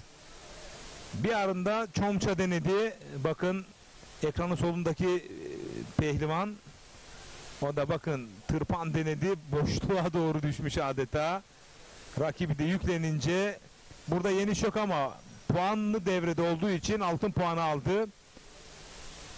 Çomşa denemesi boşa çıkınca, yani tırpan denemesi boşa çıkınca rakibi de onu bastırdı, puanı aldı ve adını bir üst tura yazdırdı.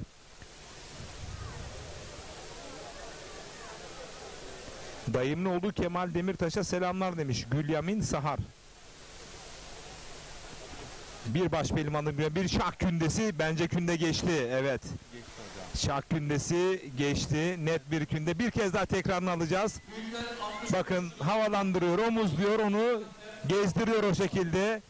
Bakın bir anda şah kündesini sağ eli şakta, sol eli de bakın şah kündesiyle net bir galibiyet elde etti ve adını bir üst tura yazdırdı. Güreşçimiz alt sikletlerde de mücadeleler devam ediyor.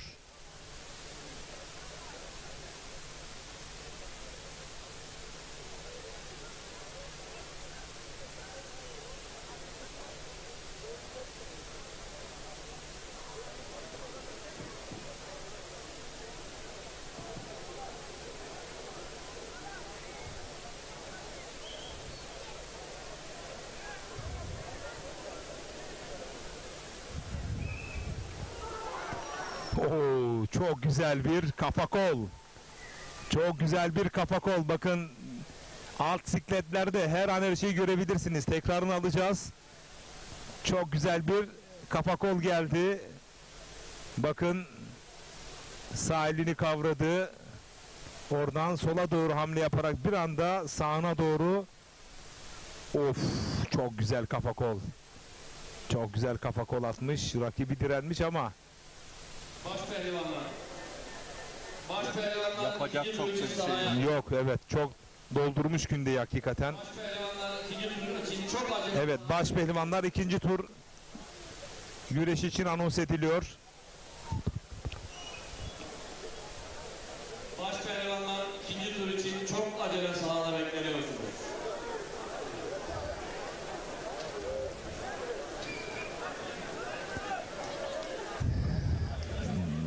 Bir sert mücadele daha alt sikletlerde.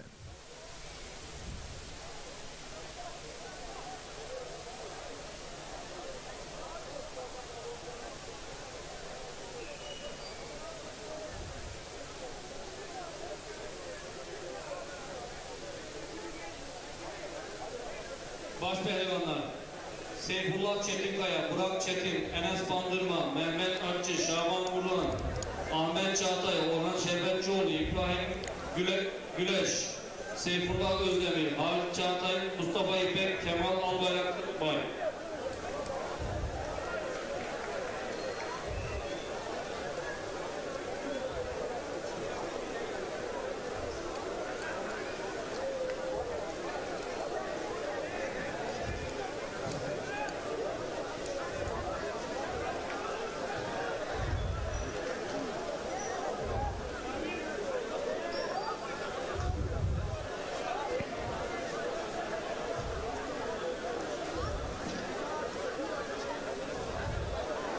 Bir tek kol denedi. Bakıyoruz oradan. Açık düşürdüm. Evet. Geniş var hocam. Yeniş var. Net bir yeniş. Bir kez daha o tek kolu izleyeceğiz. Bir anda işte bakın koldan çekti. Tek de aldı. Oradan boyundurukla karşılık verirken toparlandı rakibi ama o sol eliyle kolu bakın dana bağına benzer. Dana bağına benzer değil. Tam bir dana bağı atmış burada. Evet, iki omuzu da yere değmiş. Net bir galibiyet. Dana bağı oyunuyla rakibini sırt aşağı yenerek adını bir üst tura yazdırdı. Hocam farkındaysanız genişler net. Net, evet. İtiraz bile yok. Yok, hakikaten burada hakemlik yapmak çok kolay. Evet. Yani siz de görüyorsunuz. Teknikler, çok çeşit teknik var. Ve yenişler o kadar net ki yenilen zaten biliyor yenildiğini, kalkıp kutlayıp rakibine gidiyor. Bu arada yine bir şah gündesim, hayır. Oo, muazzam bir yeniş daha. Muazzam bir yeniş daha. Şakladı ve karşı tarafa aktardı, sırt aşağı bir yeniş. Bakın kuşaktan da abadan da çok güçlü yakalamış. Buradan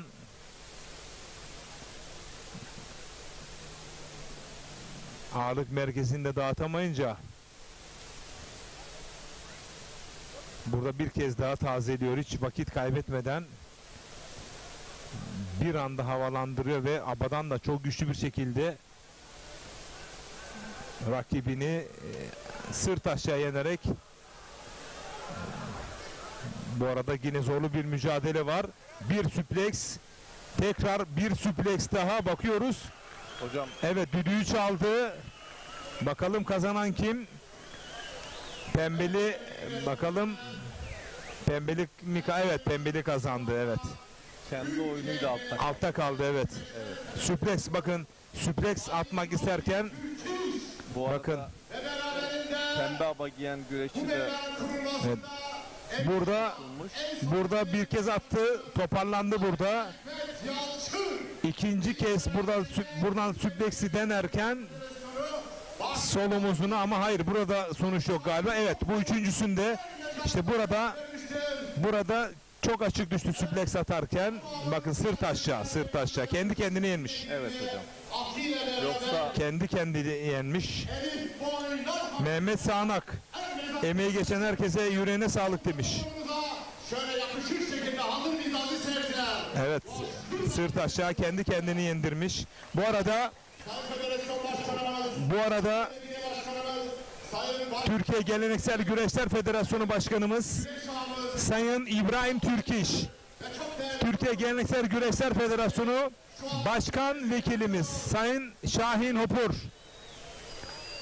Yayladağ Belediye Başkanımız Sayın Mehmet Yalçın, Sayın protokolümüze şöyle Mahir Irmak Genel Sekreterimiz yakışır şekilde şöyle şu anda alkışlıyoruz coşku. Hatay Yayladağ Er Meydanı'na teşriflerini buyurdular değerli güreş severler.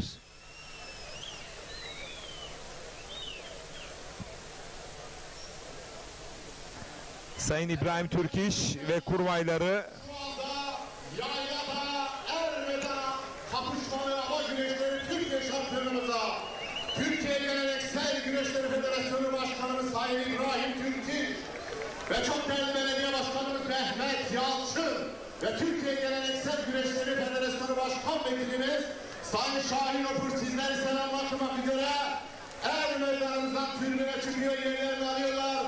Sayın Başkanımıza ve Başkan Vekilimize şöyle coşkulu bir alkış yapıyoruz. Alkış, aziz seyirciler. Evet, sağ olun, var olun. evet, Türk güreşinin geleneksel anlamda çok büyük bir ivme kazandırdığı ekranlarda görmüş olduğunuz Türkiye Geleneksel Güreşler Federasyonu Başkanımız Sayın İbrahim Türkiş, Başkan Vekilimiz Sayın Şahin Opur, özellikle kara kucak, kısa şalvar ve aba güreşini muazzam bir şekilde koordine ediyor. Mehmet Emin Bay hemen arkasında Şahin Opur'un. Pehlivanlı taşkil Değerli güreş severler, ecdadımız nicesini devirmiş. Altın madalyayı takması başka. Bahçelere gül lazım, güllere bülbül lazım. Sayın Federasyon Başkanımız İbrahim Türkiş'e, Sayın Belediye Başkanımız Mehmet Yalçın'a ve çok değerli Türkiye Geleneksel Güreşleri Federasyonu Başkan Vekilimiz Sayın Şahin Hopur Bey'e bir kez daha coşkulu bir alkış lazım, alkış. Evet, sağ olun, var olun. hemen yanında Hatay Yayladağ Belediye Başkanı Sayın Mehmet Yalçın, Sayın İbrahim Türkiş, solunda, sağında Başkan Vekilimiz ve aba, şalvar, kara kucak güreşlerinden de sorumlu Sayın Şahin Opur. Mehmet Emin Bay hemen yanında. Gül lazım, güllere bülbül lazım. Çok değerli güreş ağamız hanımefendiye şöyle coşkulu bir alkış lazım, alkış. Sağ olun. Salih Dönmez Antalya Finike'den, Allah derman versin, güreşin kalbisin Recep abi demiş. Güreş sevdalısı, güreş destekçisi, aynı zamanda doğum günün kutlu olsun Salih Dönmez. Senin gibi güreş sevdalılarına, güreş aşıklarına çok ama çok ihtiyacımız var. 2024 yılın Mart ayından sonra inşallah senin de koordine edeceğin, omuz vereceğin Finike güreşleri, o çok emek verdiğin Finike güreşleri kaldığı yerden inşallah devam edecek. Senin ne kadar büyük bir çaba sarf ettiğini biz çok iyi biliyoruz. Salih Dönmez. Hep güreşler oluyor ama davul çalınmıyor.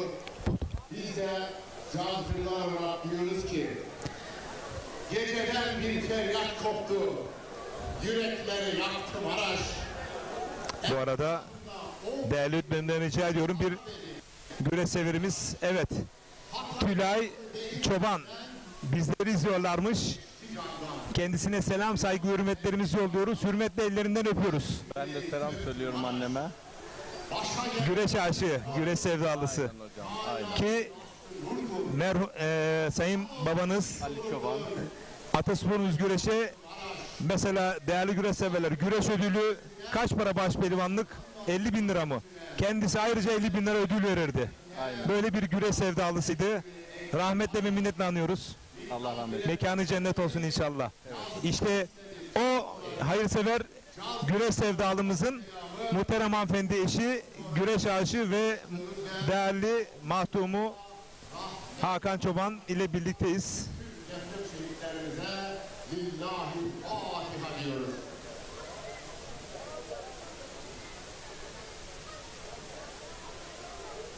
Baş pehlivanlardan Kemal Albayrak. Evet, baş pehlivanlarımız Baş pehlivan Kemal Albayrak. Şu acele ermeyelim. ikinci tur güreşi için çayıra çıkacaklar. Büyük boy ikinci tur. Büyük boy ikinci tura başlamadan önce Geleneksel Güreşçiler Federasyonu Başkanımız Sayın İbrahim Türk İş Başkanıma ben de şahsım, hakem arkadaşlarım ve güreş camiası adına hoş geldiniz, sefalar getirdiniz diyorum.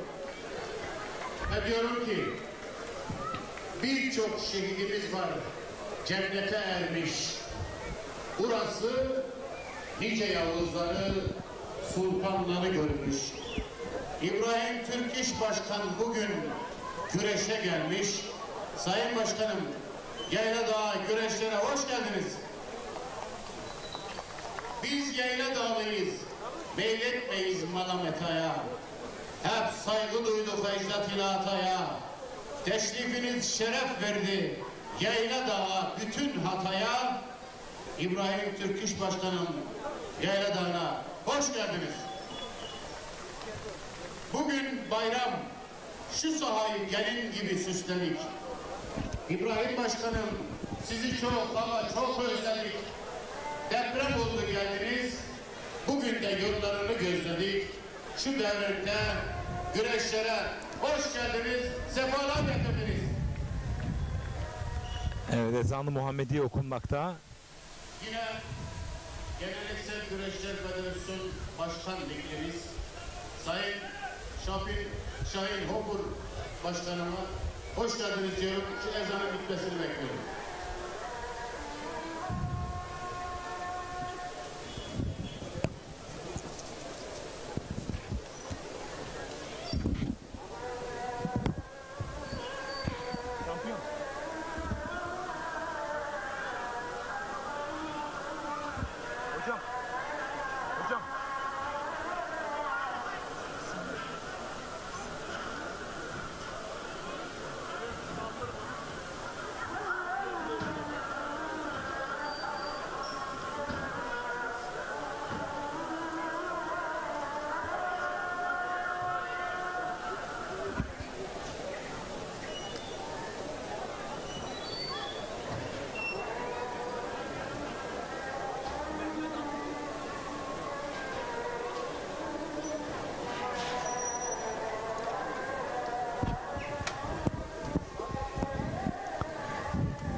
Evet, baş pehlivanlık ikinci tur kapışmasını izleyeceksiniz birazdan. Kırmızı, evet, ekranın sağında kırmızı abalı güreşçi Enes Bandırma, mavi abalı güreşçi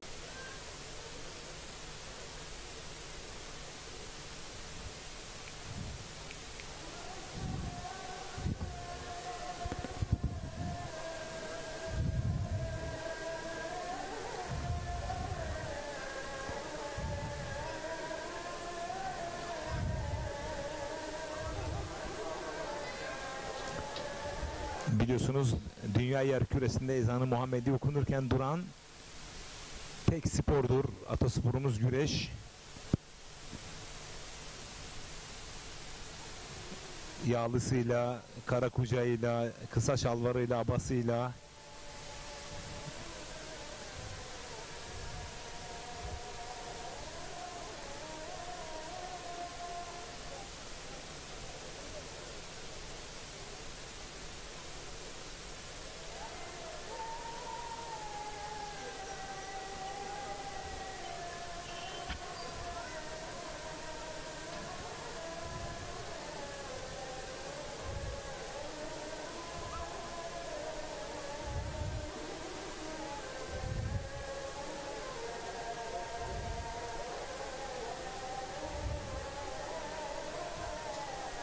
Bu arada Uğur Köşker Antakya'dan bizleri izliyorlarmış Ekin Türk TV ekranlarından. Tüm pehlivan kardeşlerime başarı dileklerinde bulunuyorum demiş Uğur Köşker. Uğur Köşker'e biz de çok selam söylüyoruz hocam.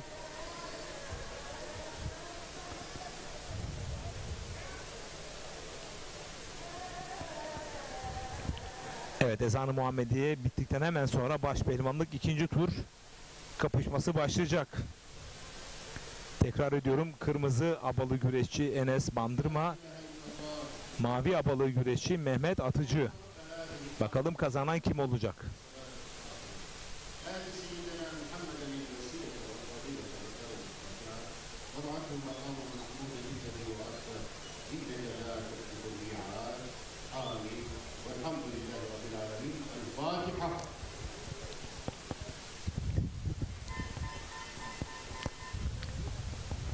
Evet, geleneksel Mehmet Sağnak, Enes Bandırma alır demiş. Sayın Şahin Hopur'a şahsım, hakem arkadaşlarım ve sizler adına tekrar hoş geldiniz diyorum.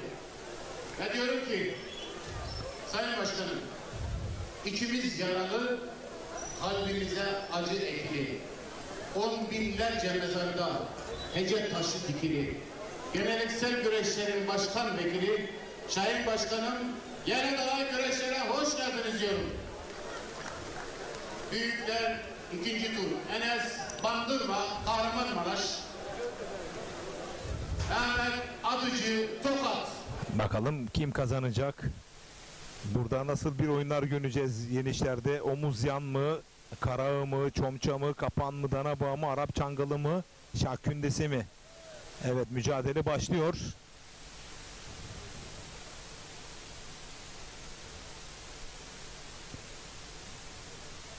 İkinci bir çift çıkacak çayıra sanırım. Evet, onları da anons edecek.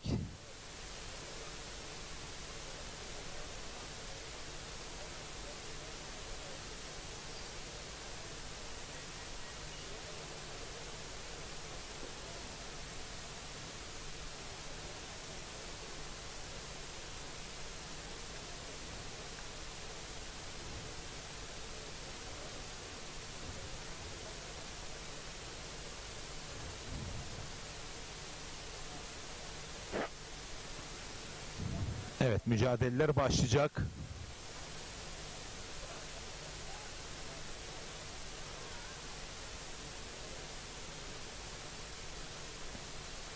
Sırtı dönük olan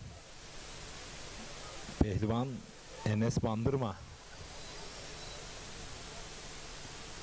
Abalardan kavradıklarında güreş işte o zaman başlıyor.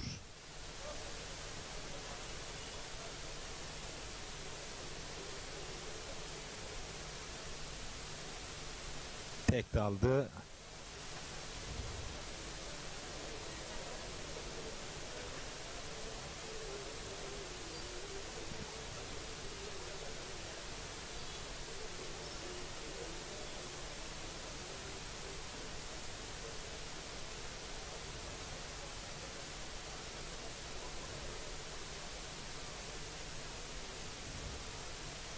Yükler 85 kilo. Soner Kurt, Serhan Art. Soner Kurt, Serhan Art. Cepler masası.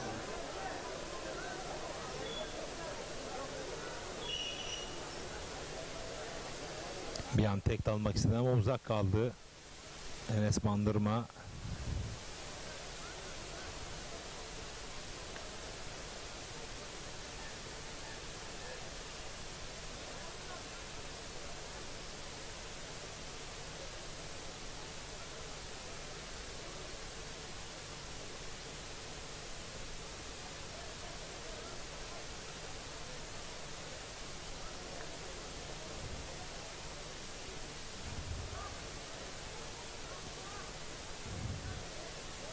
Evet, sarmadan gerdanlamayla sonuca gitti. Rakibini yenerek 85 kilogramlık siklette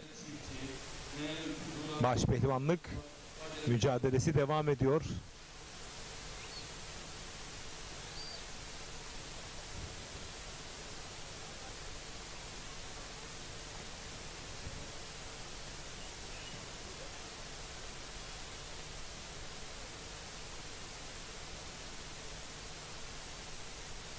Büyükler 55 kilo.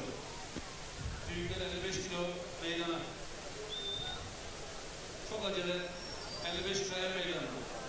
Burası Hatay Yayladağ Er Meydanı aba güreşinin kalbindesiniz. Yine güreşin kalbi Ekin Türk TV ekranlarındasınız. Yorumlarınızı, mesajlarınızı Ekin Türk TV Facebook adresine yollayın. 55 kilo. Türk televizyonlarında ilk kez bir aba güreşini canlı olarak izliyorsunuz değerli güreş severler.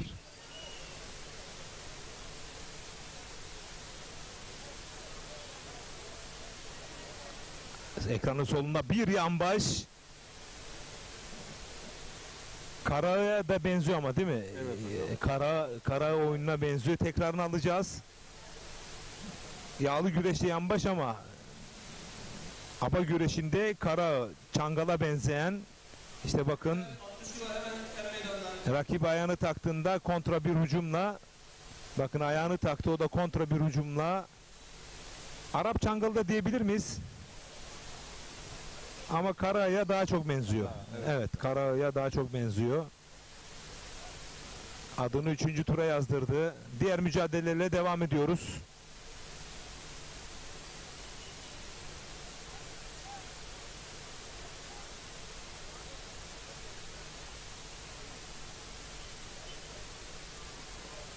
Sağ üst kadrajda Halil Gökdeniz. Enes Bandırma ve Mehmet Atıcı mücadelesi. Sağ alt kadrajda da başpehlivanlık mücadelesi. Ekranın solunda da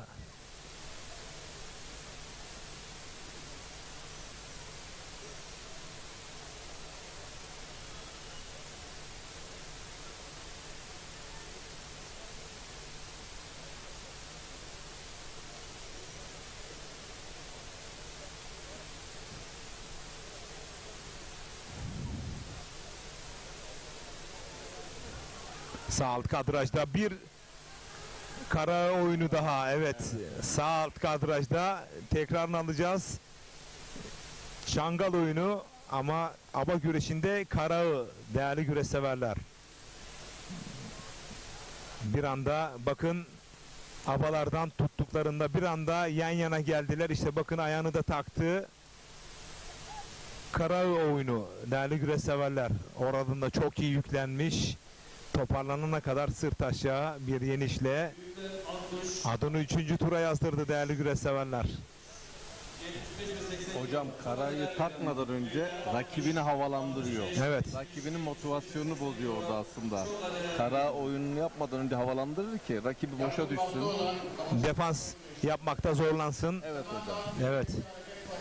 Sol ekranın solunda bir şak kündesi aktardı mı? Aktardı. Aktardı hocam.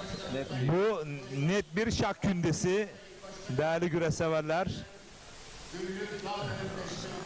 O da adını 3. tura yazdırdı. Sağ üst kadrajda ve sağ alt kadrajda bakın tekrarını izliyorsunuz. Bir anda abaları boşalttı. Hemen şak kündesine doğru yöneldi. Çok acele meydana. Şak kündesinden kuşaktan da tutunca artık güç almış oradan. Kurtuluşu yok. Bu arada Enes Bandırma rakibini bastırdı. Her an bir yeniş arıyor. Enes Bandırma kırmızı abalı güreşçi, mavi abalı Mehmet Atıcı karşısında bastırdı. Sağ üst kadrajda her an bir oyun tatbik edebilir. Dış kuşaktan yakaladı, sıkıca kavradı.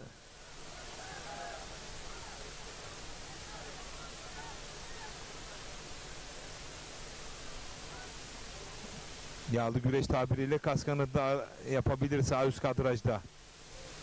Enes Bandırma. Abalardan çok güçlü yakaladı. Rakibi paratını aldı.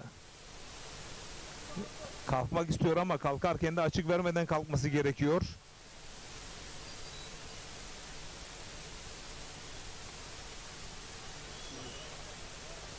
Boyunduruğa doğru yöneldi. Sağ üst kadrajda. Biraz önce kısa bir konuşma yaptım. Hatay Yayladağ ilçesi kaymakamını ve güreş ağasını buldu dedim. Bir de şiir okumuştum. Ama tekrar bu şiiri zaten halinize de okumak istiyorum. Büyükler 65 kilo. Büyükler 65 kilo. Mahmut Can Çalışkan. Gökhan Çağatay. Zira ağamıza dedim ki ağam keşke 5 yıl daha yapsanız dedim. 10 yıl dedim. 10 yıl bu güreşlerin ağası Elif Boyner hanımefendi. Şu Yayla Dağı'nın ne güzel bir duası. Sağ üst kadrajda bir kara arayışı içerisindeydi. Elif Boyner Hanım bugün burada güreş ağası. Enes Bandırma sağ üst kadrajda. Güreşlere hoş geldiniz. Elif Hanım Ağa'nın 38 bir yaşı. Vallahi suyunu çıkarır sıkarsa taşı. Ağlar içinde tek asla bulunmaz işi. Alkışlar yakışır size. Hanım Ağa. Burası Yayladağ, burası başta. Sayenizde güreşçiler, seyirciler geliyor aşağı. 5 yıl demiştim ama 10 yıl daha ağalık yapsanız keşke. Kazancınız bol, ömrünüz uzun olsun hanım ağa dedim. Mehmet Sağnak Arap Çangalı diyor. 10 sene Sayın Evet, bence de Karaağından daha çok Arap Çangalına benziyor. güreşlerimize Mehmet Sağnak'a katılıyorum. başpehlivanı İçeride ayağa sarılarak dış ayağının arkasına takılarak yapılan bir oyun. Arap Çangalı. hoş geldiniz, sefere getirdiniz.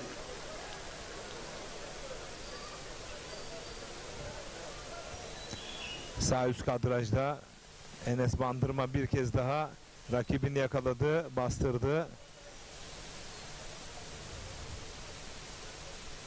Mehmet Atıcı paratını aldı, defans güreşini tercih ediyor.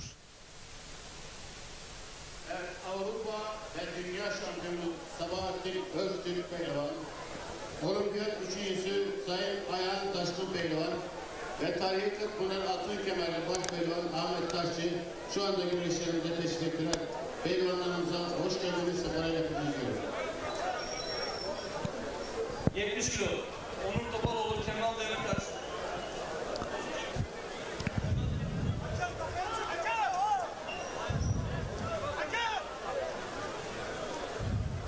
...85 kilo. Soner Kurt, Serhat Ak. Çok acele cetvel masasına. Mehmet Ali Balcı.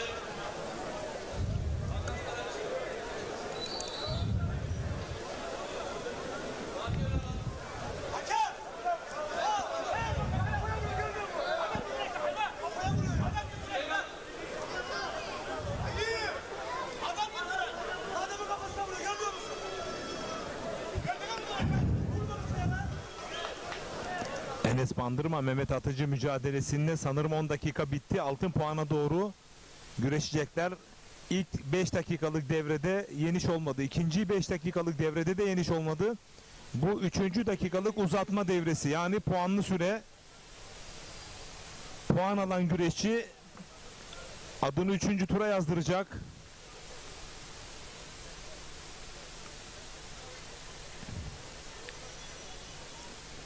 Sağ üst kadrajda kırmızı abalı güreşçi Enes Bandırma mı, yoksa mavi abalı güreşçi Mehmet Atıcı mı?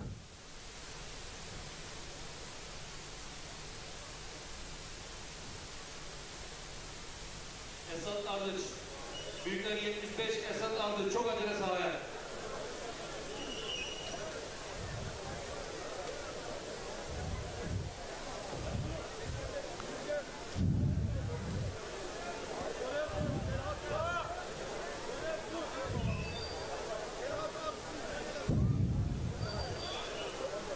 Boyutları 75. Esat Ardıç.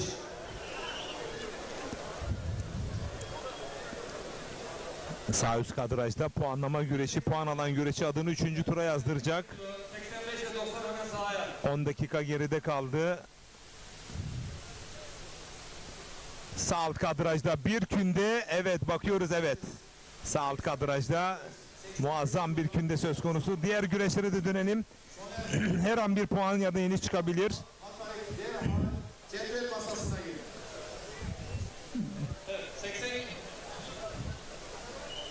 Evet, bakın o kündenin son anları ekranlara geliyor. Şak kündesinin 80 kilo. Evet, gençler yaklaşık 80 kilo üstünü çıkar. köprüde bekledi. Oradan aktarınca karşıya net bir galibiyet söz konusu. Hemen diğer mücadelelere dönelim. Evet. Enes Bandırma Mehmet Atıcı mücadelesi, bir tırpan denedi. Çomça denedi ama kaçırdı. Pasif güreşli gereçsiyle bir ikaz aldı. Mehmet Atıcı.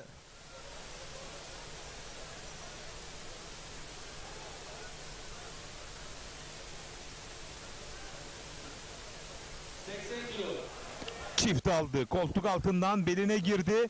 Her an bastırabilir. Sırt aşağı bir yeniş. Enes Bandırma Mehmet Atıcı'yı sırt aşağı yenerek adını 3. tura yazdırdı değerli güreş severler.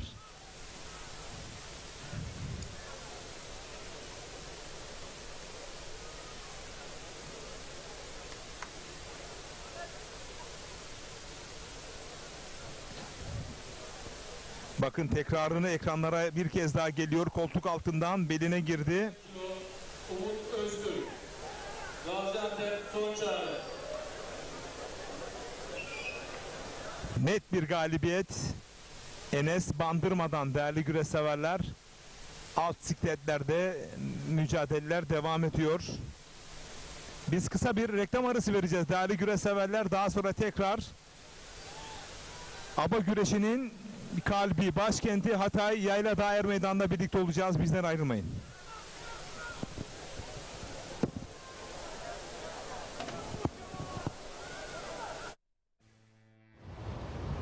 Zaman donmuş sanki. 100 yıllık bir cumhuriyet nöbetinde. Duruşlarında mücadelenin gururlu yorgunluğu, bakışlarında cesaret. Hadi rahat bir nefes al. Bu nöbet bize emanet.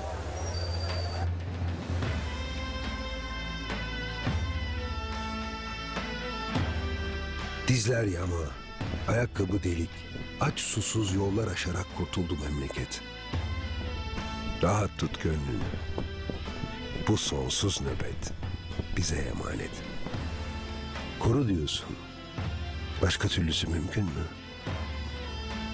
Bir çift mavi göz bize güç verir elbet. Daha nice yüzyıllar yaşatacağımız cumhuriyetimiz bugün 100 yaşında. İçiniz rahat olsun.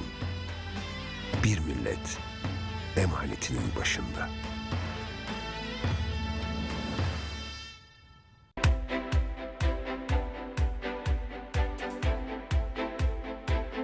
Biraz önce dedin herkesi ilgilendiren ama güzel bir kampanya. Belki sen de bu kampanyayı yeni duyacaksın. Biz bunu geçen hafta başlattık sevgili Nurettin abi. Tamam. Şimdi 29 Ekim'e az bir zaman kaldı. 29 Ekim'in önemi, Cumhuriyetimizin ilan edilişi ve 100. yılı. Yani kampanyanın süresi mi oraya kadar? Evet, 29 Ekim'e kadar Cumhuriyetimizin ilanının 100. yılına özel kampanyamız Gelibolu'da, Çanakkale Gelibolu'da. Fiyatı söyleyeceğim. Yani bu kampanya şu anda dünyada tektir diyebilirim. Şöyle biraz geri çekin Çok de özel. kampanyayı ben de göreyim ya. Maneviyatı da önemli bir yerden, Çanakkale'den. Çanakkale Savaşı biliyorsunuz. Yani Evet. hani Çanakkale bizim için Evet, çok önemli. Cumhuriyetimizin Ve Cumhuriyetimizin 100. yılına özel. Gelibolu'da parsellerimiz imarlı olup hemen ana yolun kenarında elektriği, suyu, altyapısı mevcut. Hemen yanında villalar var. Sahile 1 kilometre mesafede, mahalleye 1 kilometre mesafede, otobana 500 metre mesafede. yok canım. Evet, var canım. 594.000 TL yerine Cumhuriyetimizin 449. 100. yılına istinaden tam 100.000 TL geçen hafta indirimi başlattık. Orada toplam 40 parselimiz vardı. 2 gün önce yani pazar günü gittiğimiz zaman bir 18 parsel gitti. Ay maşallah. 20'sinin de sözleşmesi yapıldı. Onda bu gece gider 20 inşallah. parselimiz kaldı. Değerlendiren, erken davranan yol alır. Erken kalkan yol alır dediğimiz Peki diyelim gibi. ki benim 449'um şu an için yok. 200 liram var. Olmaz. Bu kampanya direkt net kampanya. Allah Allah. Tabii net. Hiç yani öyle- net direkt böyle tapu bir yana, ödeme bir yana. Aynen öyle. Ya Bunda öyle. 49'um çıkmadı. Ya Sonra düşünsene, vereceğim. şöyle. Biz aldığımız maliyete hemen veriyoruz. O zaman kendimizi finanse edemeyiz. Yeni yeri almakta Ya. zorlanırız tabii. Ama Bir hani tane bir olsa dahaki yine aydan diyorsun. sonra tabii. Yani şimdi burada aldığın zaman sen mesela geldin, aldın, ertesi gün 100.000 lira kârdasın. Kimse Ya kimseye 100.000 aracımla lira vermiyor. geldim böyle park ettim. El frenini çektim indim. Aracını bırak, Arsayı al git. arsayı al git. Evet. Araç alıyorsun ya. Tabii araçla alıyoruz. 0212 486 39 çift 0. 0212 486 39 çift 0. Gerçekten güzel bir imkan. Bak Yok denize gördüğüm şeyler. denize yürüme mesafesinde plaja. Plaja. Tabii ve Saros Körfezi bir tarafı da deniz. Saros Körfezi'nin de bir özelliği var. Kendi kendini temizleyen bir deniz. Yani tercih var yani yazlıktan. Körfeze mi gitsem denize mi Tabii gitsem? ama herkes Körfez'i tercih ediyor çünkü gerçekten pırıl pırıl bir suyu var. Hani böyle yosun olmaz. Yürüme kumsal. mesafesi. Yürüme mesafesi ya yani 5 dakikada yürüyerek. Villaların yanı başı. Sahile, villaların yanı başı. Elektrik direği hemen arazimizin yanında. Ana yol, asfalt yolun sıfır yani yola. O kadar değerli bir yerden bahsediyor. Tabii asfalt yola böyle buradan çıktık. Aracımıza bindik. Kar yağsın, yağmur yağsın hiç fark etmez. Aracımızda arazinin başına kadar gidebiliyoruz. Ne kadar zamanda gidiyoruz? Atıyorum. Beylikdüzü'nden servisimiz pazar günü kalkıyor. Kalktı. 11'de. 11'de kalktık. 2 saat 10 dakikada toplu taşıma Arsa. aracıyla olduğumuz için arazimizin başına o kadar zamanda Yani gidiyoruz. özel araçla bir saatte gideceğiz. Bir belki. saat, 1,5 saat. saatte gidebiliriz. Yani zaten biz İstanbul'da yaşıyoruz Nurettin abi. Şimdi ben daha önce Bakırköy'de oturuyordum. Başakşehir'e inan bir saatte geliyordum yani trafikte. Trafik derdin yok. Oraya ileride bir inşaatını yaparsın. Şu anda şunu yapabiliyorsun bak. Tin house ev koyabiliyorsun. Ahşap ev koyabiliyorsun. Konteyner İmarlık, koyabiliyorsun. konteyner koyabiliyorsun. Bungalov ev koyabiliyorsun. Yani Hemen. gidip bahçesini vesairesini ekebiliyorsun. Ve biz tertemiz teslim ediyoruz. Geldiği zaman zaten görecekler. Komple arazinin etrafı çitlerle çevrili. Yani o yer bizim kendi yerimiz. Çitlerle çevirmişiz. Geldin şu anda mesela bizleri izleyenler. Ya ben gideceğim ama ben gidene kadar acaba orası biter mi? Biz onu da sunmuyoruz açık söylüyorum. Mesela yarın beni götür dese götürmüyoruz. Götürmüyoruz. Ya hani Ne yapıyoruz? Önceden rezerve mi yapıyorlar? Evet. Evet. Pazar Yani günü ben topluca pazar günü gideceğiz. geliyorum. Emre kardeşim bu numarayı arıyorlar. 0212 486 39 çift 0. Yani ben Nurettin Bay kardeşim kampanyanızı gördüm beğendim. Benim ismim oraya yazın pazar günü geliyorum diyenlere mi satıyorsun? Evet. Yarın götürmüyoruz. Yani dese ki ya olmaz beni yarın götür yok. Yarın götürmüyoruz. Öbür gün Vallahi götürmüyoruz. Niye? Çünkü diyoruz ki ya herkes niyetleniyor ama birisine nasip olacak. Tabii. Orada 20 tane parselimiz var. 20 kişiye nasip olacak. Ama şimdi niye ben yarın şimdi birisini götürelim? Pazar günü gideceklerin, çalışanların hakkına girelim. Yani Şimdi o diyelim yüzden- ki geldim. Oraya vardım iyi kötü ya da atıyorum. Dedim ki 49'unu belki almazlar dedim. Paramla geldim vesaire şu bu. Yani almak şart değil değil mi? Onları geriye getiriyoruz. getiriyoruz. Tabii servisimiz ücretsiz ama şöyle bir durum var. Alma niyetiyle geliyorsa bak şimdi geliyorsa zaten alıyor. Öyle mi? O tabii çünkü ya yani hani bir yere gittiğin zaman bir şeyi beğenirsen almak istersin değil mi? Tabii Yani canım. tamam, takım elbise mesela gittin bunu aldın. Ha. Bir düşüneyim der misin bunu beğendin? Yok canım. Ama, koyduysam. ama mesela desen ki bu elbiseyi alırken ya şurasını beğenmedim bir düşüneyim diyebilirsin. Yani ihtiyacım olmadığı zaman niye mağazaya gideyim doğru mu? Orada beğenilmeyecek bir tarafı yok. Ana yolun yanı. Sıfır ana yola. Sahile yürüme yanında. mesafesinde, elektrik yanında, Yanında villalar var. kanalizasyon hemen yanında. Tamam mı? Yanında villalar var. Mahalleye 1 kilometre mesafede, otobana 500 metre mesafede. Şimdi adam niye almasın bunu? Yani Vay geldiği anasını zaman. ya. Gerçekten güzel bir fırsat. 594.000 yerine 549.000 yerine 449.000 TL'ye Cumhuriyetimizin kuruluşunun 100. yılına istinaden 29 Ekim'e kampanya. kadar muhteşem bir kampanya. Değerlendirmek sizin 0212 elinizde. 486 39 çift 0'ı arayan ismini yazdıranı pazar günü götürüyoruz. Şunu da yapabilirler. Bak ben mesela bir önceki yayında da söyledim Nurettin abi. Bizim şimdi elimizde haritalarımız var. Tamam. Aradıkları zaman. Oradan haritayı isteyebilirler. O haritada hangi parseller satılmış burayı görebilirler. Der ki ben Nurettin Bay ya ben gitmiyorum ama yani pazar gününe geleceğim Harita ama üzerinden. harita üzerinden ben 23 numarayı rezerve yaptırmak istiyorum. Peki buraya nasıl gireceğiz? Açtık telefonumuzu, haritaları bulduk. Telefonu gönderdik. Yok, haritada parselasyon haritası var. Yani oranın Onu görebiliyor mu herkes cebinden? Tabii. Yani biz göndereceğiz isteyene. Ha, isteyene gönderiyor. Orada nelerin satıldığını görecek. Yani böyle köşe başı isteyen, köşe başı ara isteyen, Tabii. 2 parsel alan. Aynen. Bana burayı ayır dedi mesela. Evet, pazar günü gideriz. Önce Nurettin abi aradı. 23-24 numarayı bana rezerve yap dedi. Bunun için biz para istemiyoruz. Kapora istemiyoruz.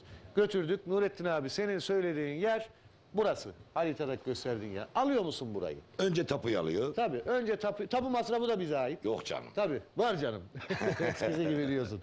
Tapu masrafı da bize ait. Götürüp getirmesi bize ait. Yani bundan güzel bir fırsat yok. 100 bin lira kimse kimseye gerçekten vermez. Bırak 100 bin lirayı 5 bin lirayı vermiyor yani. 1000 lirayı vermiyor şu Selahattin zamanda. abi niye satıyorsun ki burayı ya? Abi adam böyle bir yeri satar mı ya? Çok baskı yaptık Cihat'la birlikte. Bak biz Cihat. geçen haftaya kadar Nurettin abi He. 549 bin liradan bir önceki projemizi verdik. Ha, öyle bir anlattın ki içeri girip Cihat diyecek ki şimdi hayır vazgeçtik diyecek sanıyorum. Yok bir kere ağızdan çıktı yani. O Selahattin iş abi tamam. vallahi Selahattin İşin Bey- şakası bir tarafa Cumhuriyetimizin 100. yıl dönümü nedeniyle Buna özel 29 Ekim'e kadar. Belki kampanya de süresi de oraya kadar. evet. O tarihe Ama kadar. şöyle mesela 20 parsel kaldı dedik. Şimdi aradı 20 kişi aradı. Yani biz yine devam edeceğiz. Tabii bunlardan gelmeyenler oluyor. Keşke gelseniz de bu fırsatı kaçırmasanız. Bazen işi çıkıyor ama başka bir iş planı yapmayın. Pazar günü için. Geldi bitti diyelim. He. Bittiyse kampanya da bitti. Kampanya bitti yani. Bu hafta da bitebilir. Biz 29 Ekim'e kadar süre verdik. Şimdi Yarın geçtiğimiz bitti 29 Ekim'e kadar bir sürü gün var diyelim. 3 gün var, 5 gün Yok, var. yani Arsa yok kampanya yani. yok. Yani o parselasyonlar bittiği zaman Evet. kampanyayı kapatıyor. kampanyayı kapatıyoruz. Yani Yani, sonuçta 29 dediğimiz- Ekim'de diyelim bitmedi. 29 Ekim'e kadar olur mu? Olur yani. Bitmeyebilir. Tekrar 549 bin lira orası. Ha. Tabii. Ama Hemen 100 biterse lira. aynen. Güzel bir fırsat. Telefon numaramı ben tekrar edeceğim. Gelin değerlendirin. Pazar günü bizlerle birlikte gelin. Ben de geliyorum. 0212 486 39 çift sıfırdan yerinizi ayırtın. Pazar günü sizi götürelim, gezdirelim. Paranız bir tarafa, tapu bir tarafa. Önce tapuyu veriyoruz. Evet. Tapu masrafınız Bize bizden. ait. Ondan sonra tapusunu alıyorsun. 100 bin lira kârdasın. 0212 486 39 çift sıfır. İyi programlar diliyorum. Hayırlı olsun. Hayırlı Size olsun. de hayırlı olsun. Çok teşekkür ederim. ediyorum. Ekran başı.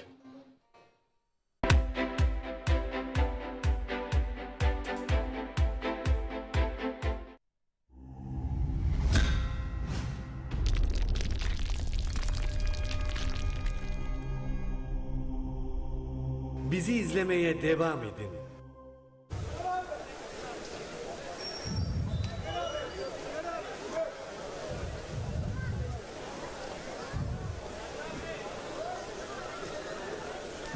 ...85 kilo ikinci tur. Evet değerli güreş severler,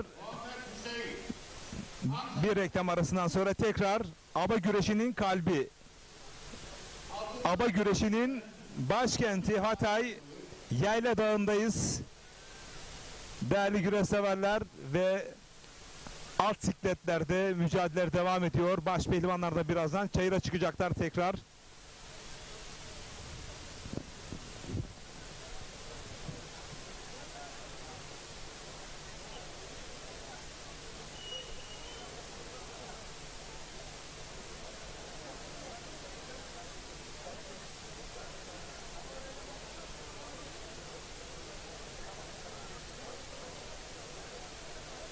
Kilogram 4. tur.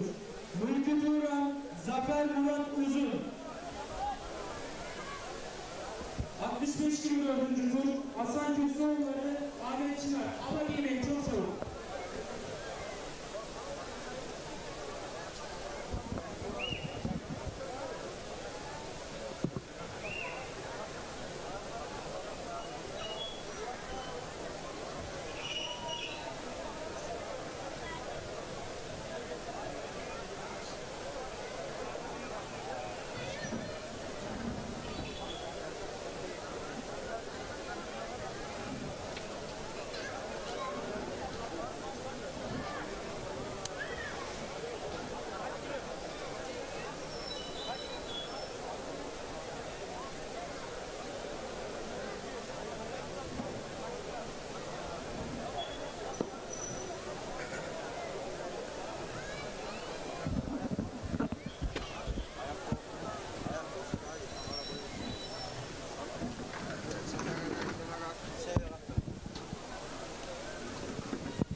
alt sikletlerde 85 kilogramlık siklette mücadeleler sürüyor değerli güreş severler.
Evet değerli güreş severler, ABA güreşinin başkenti kalbindeyiz dedik. Hatay'dayız. Yayladağ Er Meydanı'ndayız. Kıran kırana mücadeleler devam ediyor ve çok önemli bir canlı yayın konuğum var. Atasporumuz güreşin bir sihirli değnek gibi ama tabii ekibim diyor, tek taştan duvar olmaz diyor. Türkiye Gençler Güreşler Federasyonu Başkanımız Sayın İbrahim Türkiş. Canlı yayın konuğumuz. Hoş geldiniz Sayın Başkanım. Sayın Tosun, nasılsın, iyisin? Teşekkür ediyoruz. Bir numaralı bir fotoğrafımız var değerli yönetmenim. Onu ekranlara getirin dilerseniz. Bugün 29 Ekim Sayın Başkanım. Duygularınızı alabilir miyiz? TGGF sosyal medya adresinde de paylaşım yaptınız zaten. Buyurun efendim. Evet. Tabii bugün gerçekten duyguların karıştığı bir gün. Benim sosyal medya paylaşımımı koymuşsun. Teşekkür ederim. Şimdi tabii gerçekten bize bu cumhuriyeti armağan eden, bize gerçekten özgür bu şekilde Türkiye'ye yakışır bir şekilde yaşam imkanı sunan, başta Gazi Mustafa Kemal Atatürk olmak üzere tüm şehitlerimize, o dönem bu mücadelede büyük gayret göstermiş gazilerimize, bütün gönül kahramanlarımıza ayrı ayrı minnet ve şükran duygularımı tekrar ifade ediyorum. Ve tüm vatandaşlarımızın da başta burada Hatay olmak üzere tüm Türkiye Cumhuriyeti'ndeki vatandaşlarımızın da Cumhuriyet Bayramı'nı bu Türkiye yüzyılı içerisinde gerçekleştirdiğimiz, hani ikinci yüzyıla geçtiğimiz Cumhuriyet Bayramımızı 100. yılında kutluyorum. İnşallah çok daha güçlü, çok daha mutlu bir müreffeh bir yüzyılı daha inşallah gelecekte Türkiye yaşasın diye temenni ediyorum. İnşallah bu er meydanlardaki gençlerin omuzlarında yükselecek inşallah Sayın Başkanım. İnşallah. 2 numaralı bir fotoğrafımız var. Evet, bugün Yayladağ Er Meydanı'ndayız. Güreşte konuşacağız ama yine sosyal medya adresimizden paylaşım yaptık. Biraz önce şimdi Anadolu Ajansı'na da ifade ettim. Gerçekten karışık duygular içindeyim derken bunu ifade etmek istedim. Evet. Yaklaşık bir 15 gündür hiçbir organizasyona katılmak içimden gelmiyor. Burası Hatay olmasaydı buraya da gelemezdim. İnanın olduk. Psikolojimiz bozuldu. Orada bizim Müslüman kardeşlerimiz, hadi Müslüman olmalarını da bir tarafa itelim. İnsanlar insani olarak gerçekten büyük bir vahşetle karşı karşıyalar. Tüm insanlık duygularını kaybetmiş. Orantısız bir güçle uğradıkları bazı fiili durumları bahane ederek çocuk demeden, yaşlı kadın demeden herkesi gerçekten bir katliamın içine sokan bir katil devlet anlayışı var. Onu da sosyal medyamdan ifade etmiştim. Maalesef zor bir dünyadayız. Bakın o ifadeyi yaptığım o sosyal medyadaki paylaşım. Tekrar ekranlara gelebilir değerli öğretmenim. Evet, teşekkür ediyorum. O değil. Bundan önceki bir paylaşım vardı. Evet, sizin kendi paylaşımım vardı. Evet. Bu da şimdi bundan önceki bir paylaşım. Bu federasyonun paylaşımı. Benim şahsi bir paylaşımım vardı. Uzun da yazmıştınız. Uzun yazmıştım. Evet, orada demiştim ki ben bu Birleşmiş Milletleri tanımıyorum kardeşim. Ben bu insani yapıları tanımıyorum. Bu kendini demokrat hukuk yapısı içerisinde olduğunu iddia eden devletleri de devlet olarak görmüyor.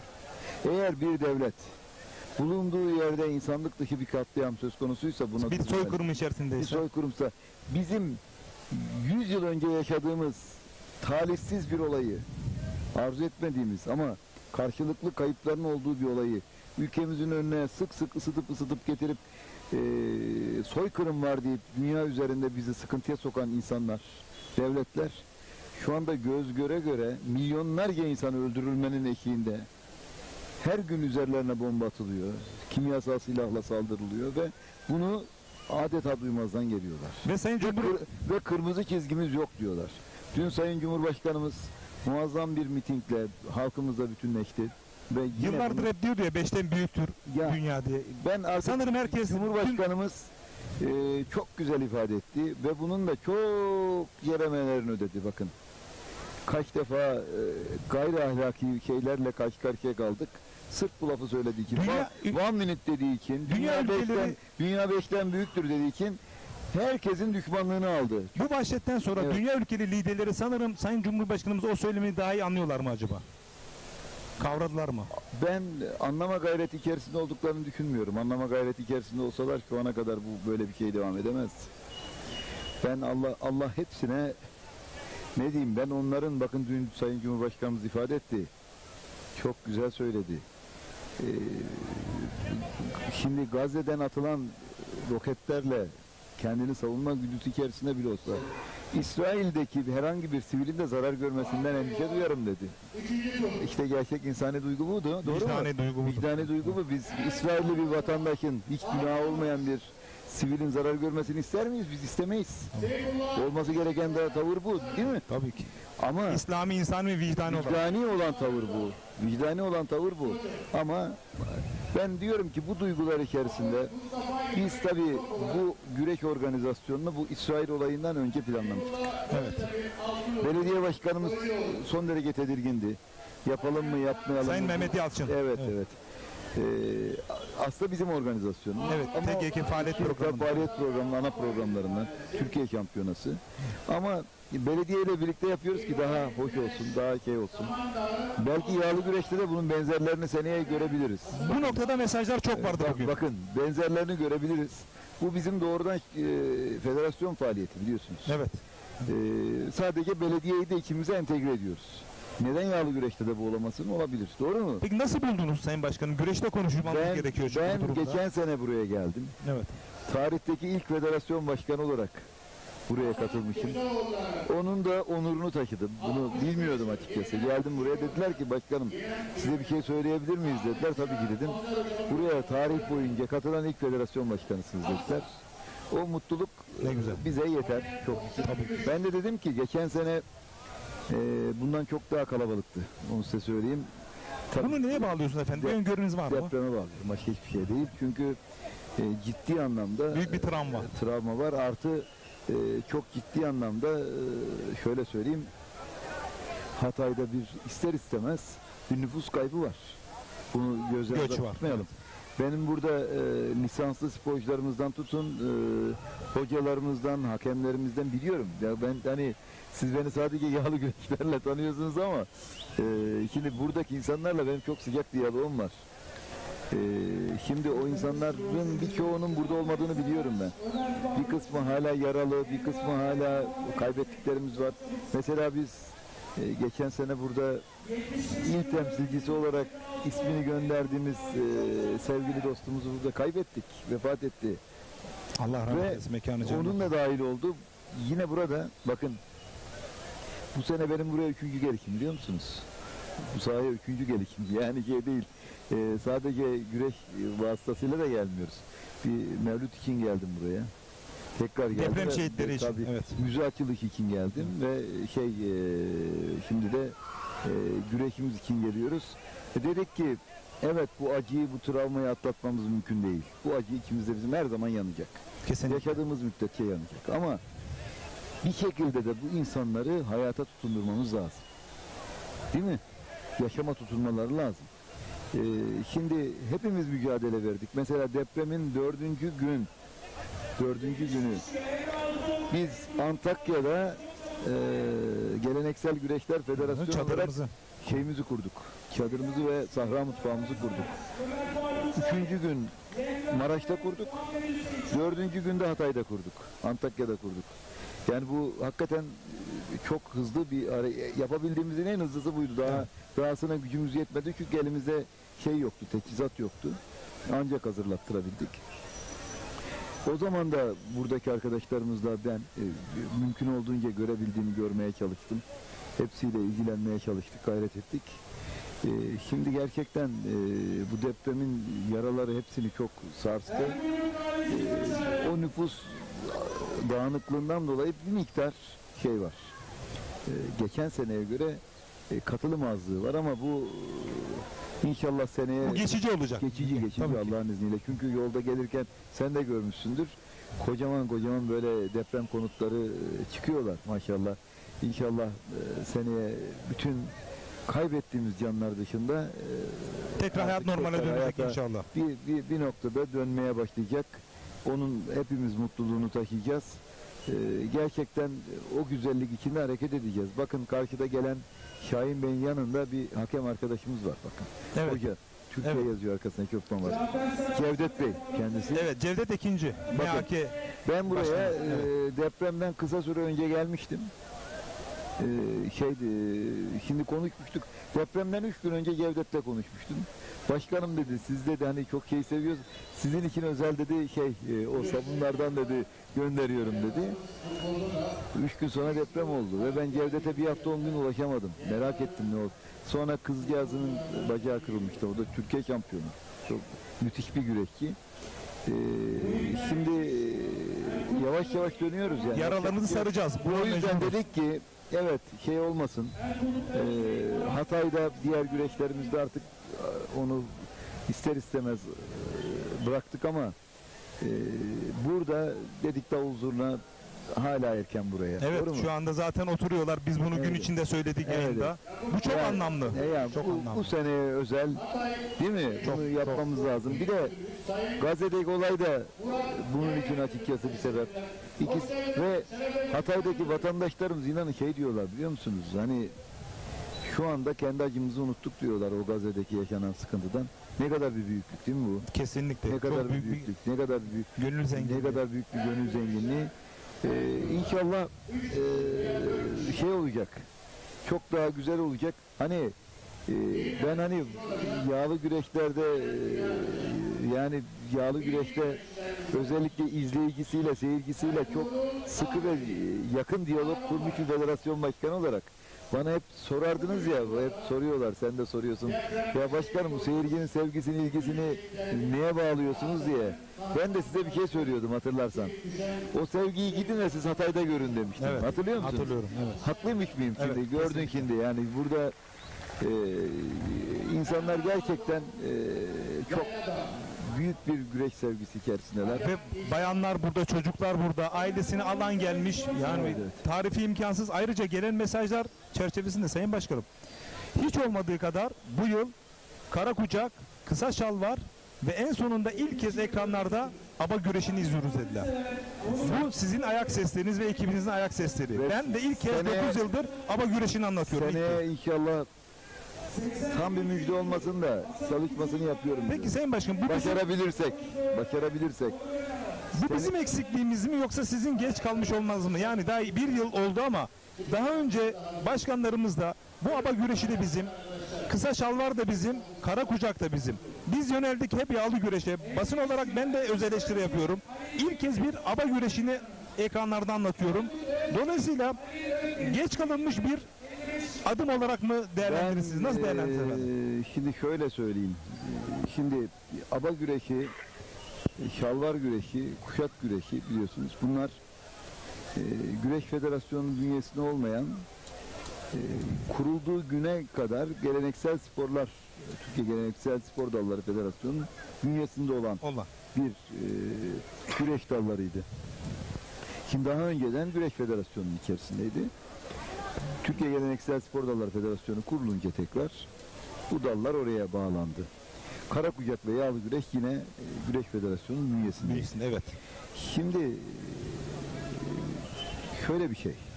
Güreş Federasyonu mevcut haliyle bile, geçtiğimiz dönemdeki haliyle bile, yani yağlı güreşin ve kara kucağın kendisine bağlı olduğu haliyle bile yağlı güreş ve kara kucakla olabildiğince ilgileniyordu.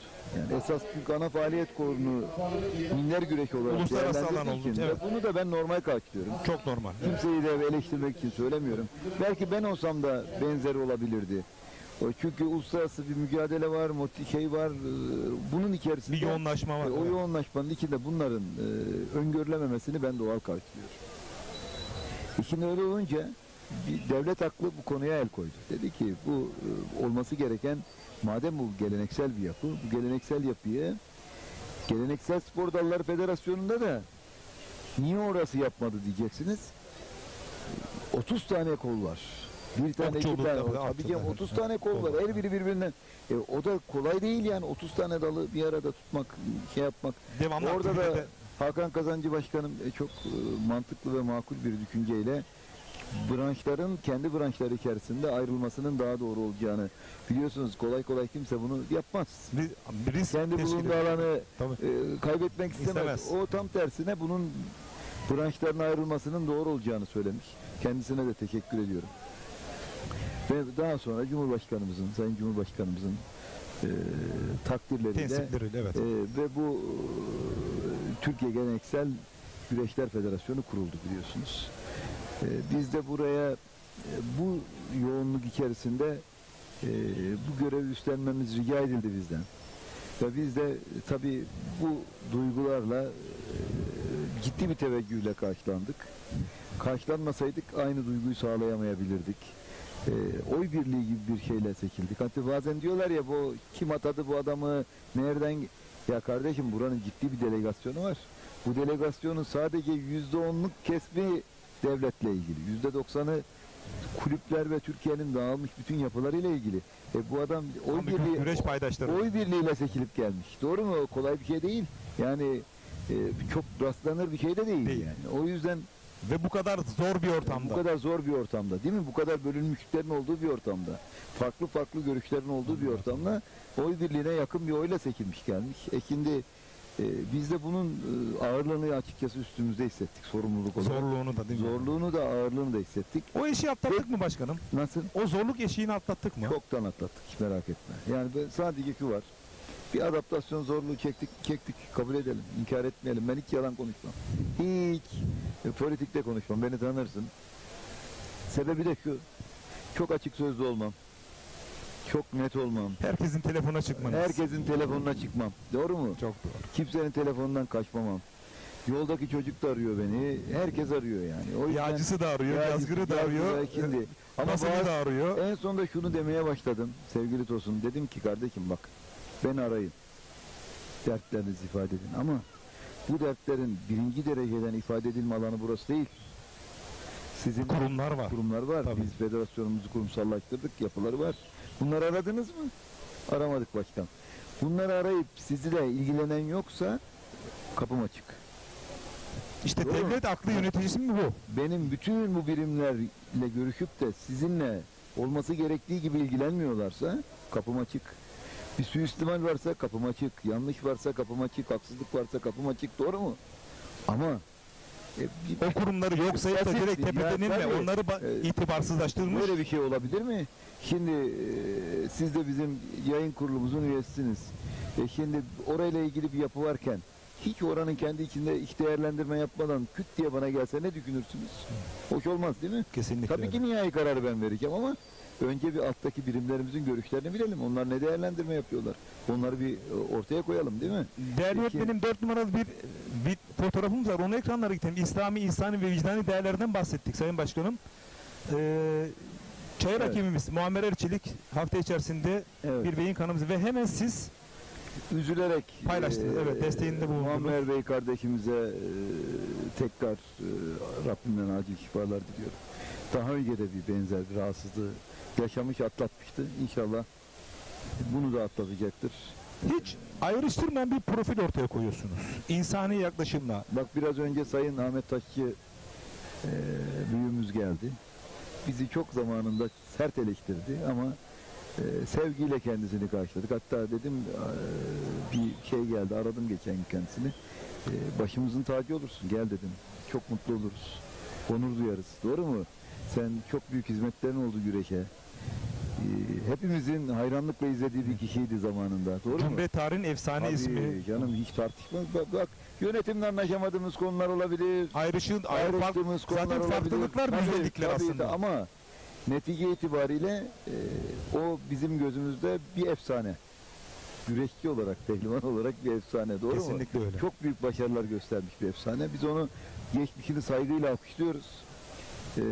Hala da kendisinden edinebileceğimiz bilgiyi, tecrübeyi, eksik olduğumuz yerler varsa onun ve onun gibi büyüklerimizden açığız. Hiçbir zaman. Değerli öğretmenim, 3 numaralı bir fotoğrafımız var. Göreve geldiğiniz andan itibaren sıfır tolerans dediğiniz ve yakın zamanda da sosyal medya TGGF'nin adresine paylaşmış olduğunuz dopingle mücadele noktasında hangi noktadayız efendim?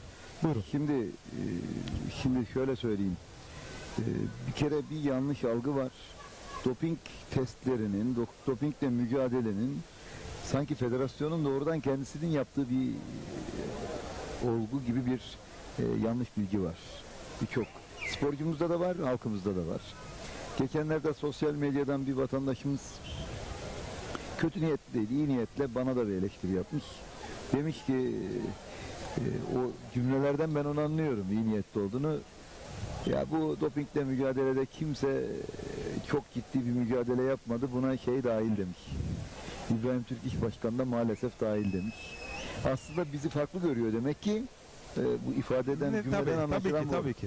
Ben de hemen kendisine cevap verdim. İncitmek istememiş. Evet. Tabii ben de ona dedim, yani dedim ki sevgili dostum, bir yargıda bulunmuşsunuz, saygıyla karşılıyorum, sizin düşünceniz. Ancak şunu ifade edeyim dedim. Bakın biz federasyonumuzun kuruluşundan mazbatamızın alındığının 15. günü yaklaşık gittik Vada'ya üye olduk, biliyor musunuz? Çünkü olmazsanız bunu ben bilmiyordum. Ya 15. gün yani. Sonra bir yanlış bir algı doğdu. Bir gün bir başpehlivanımız beni aradı. O başpehlivanım sürekli olarak dopingten rahatsızlık duyuyordu ve sürekli olarak bu konuda haklı serzenişlerde bulunuyordu. Yeterli denetim yapılmıyor, tespit yapılmıyor anlamında. Ben de dedim ki biraz bekle. Biraz bekle. Yeni yapılanıyoruz, şey yapıyoruz.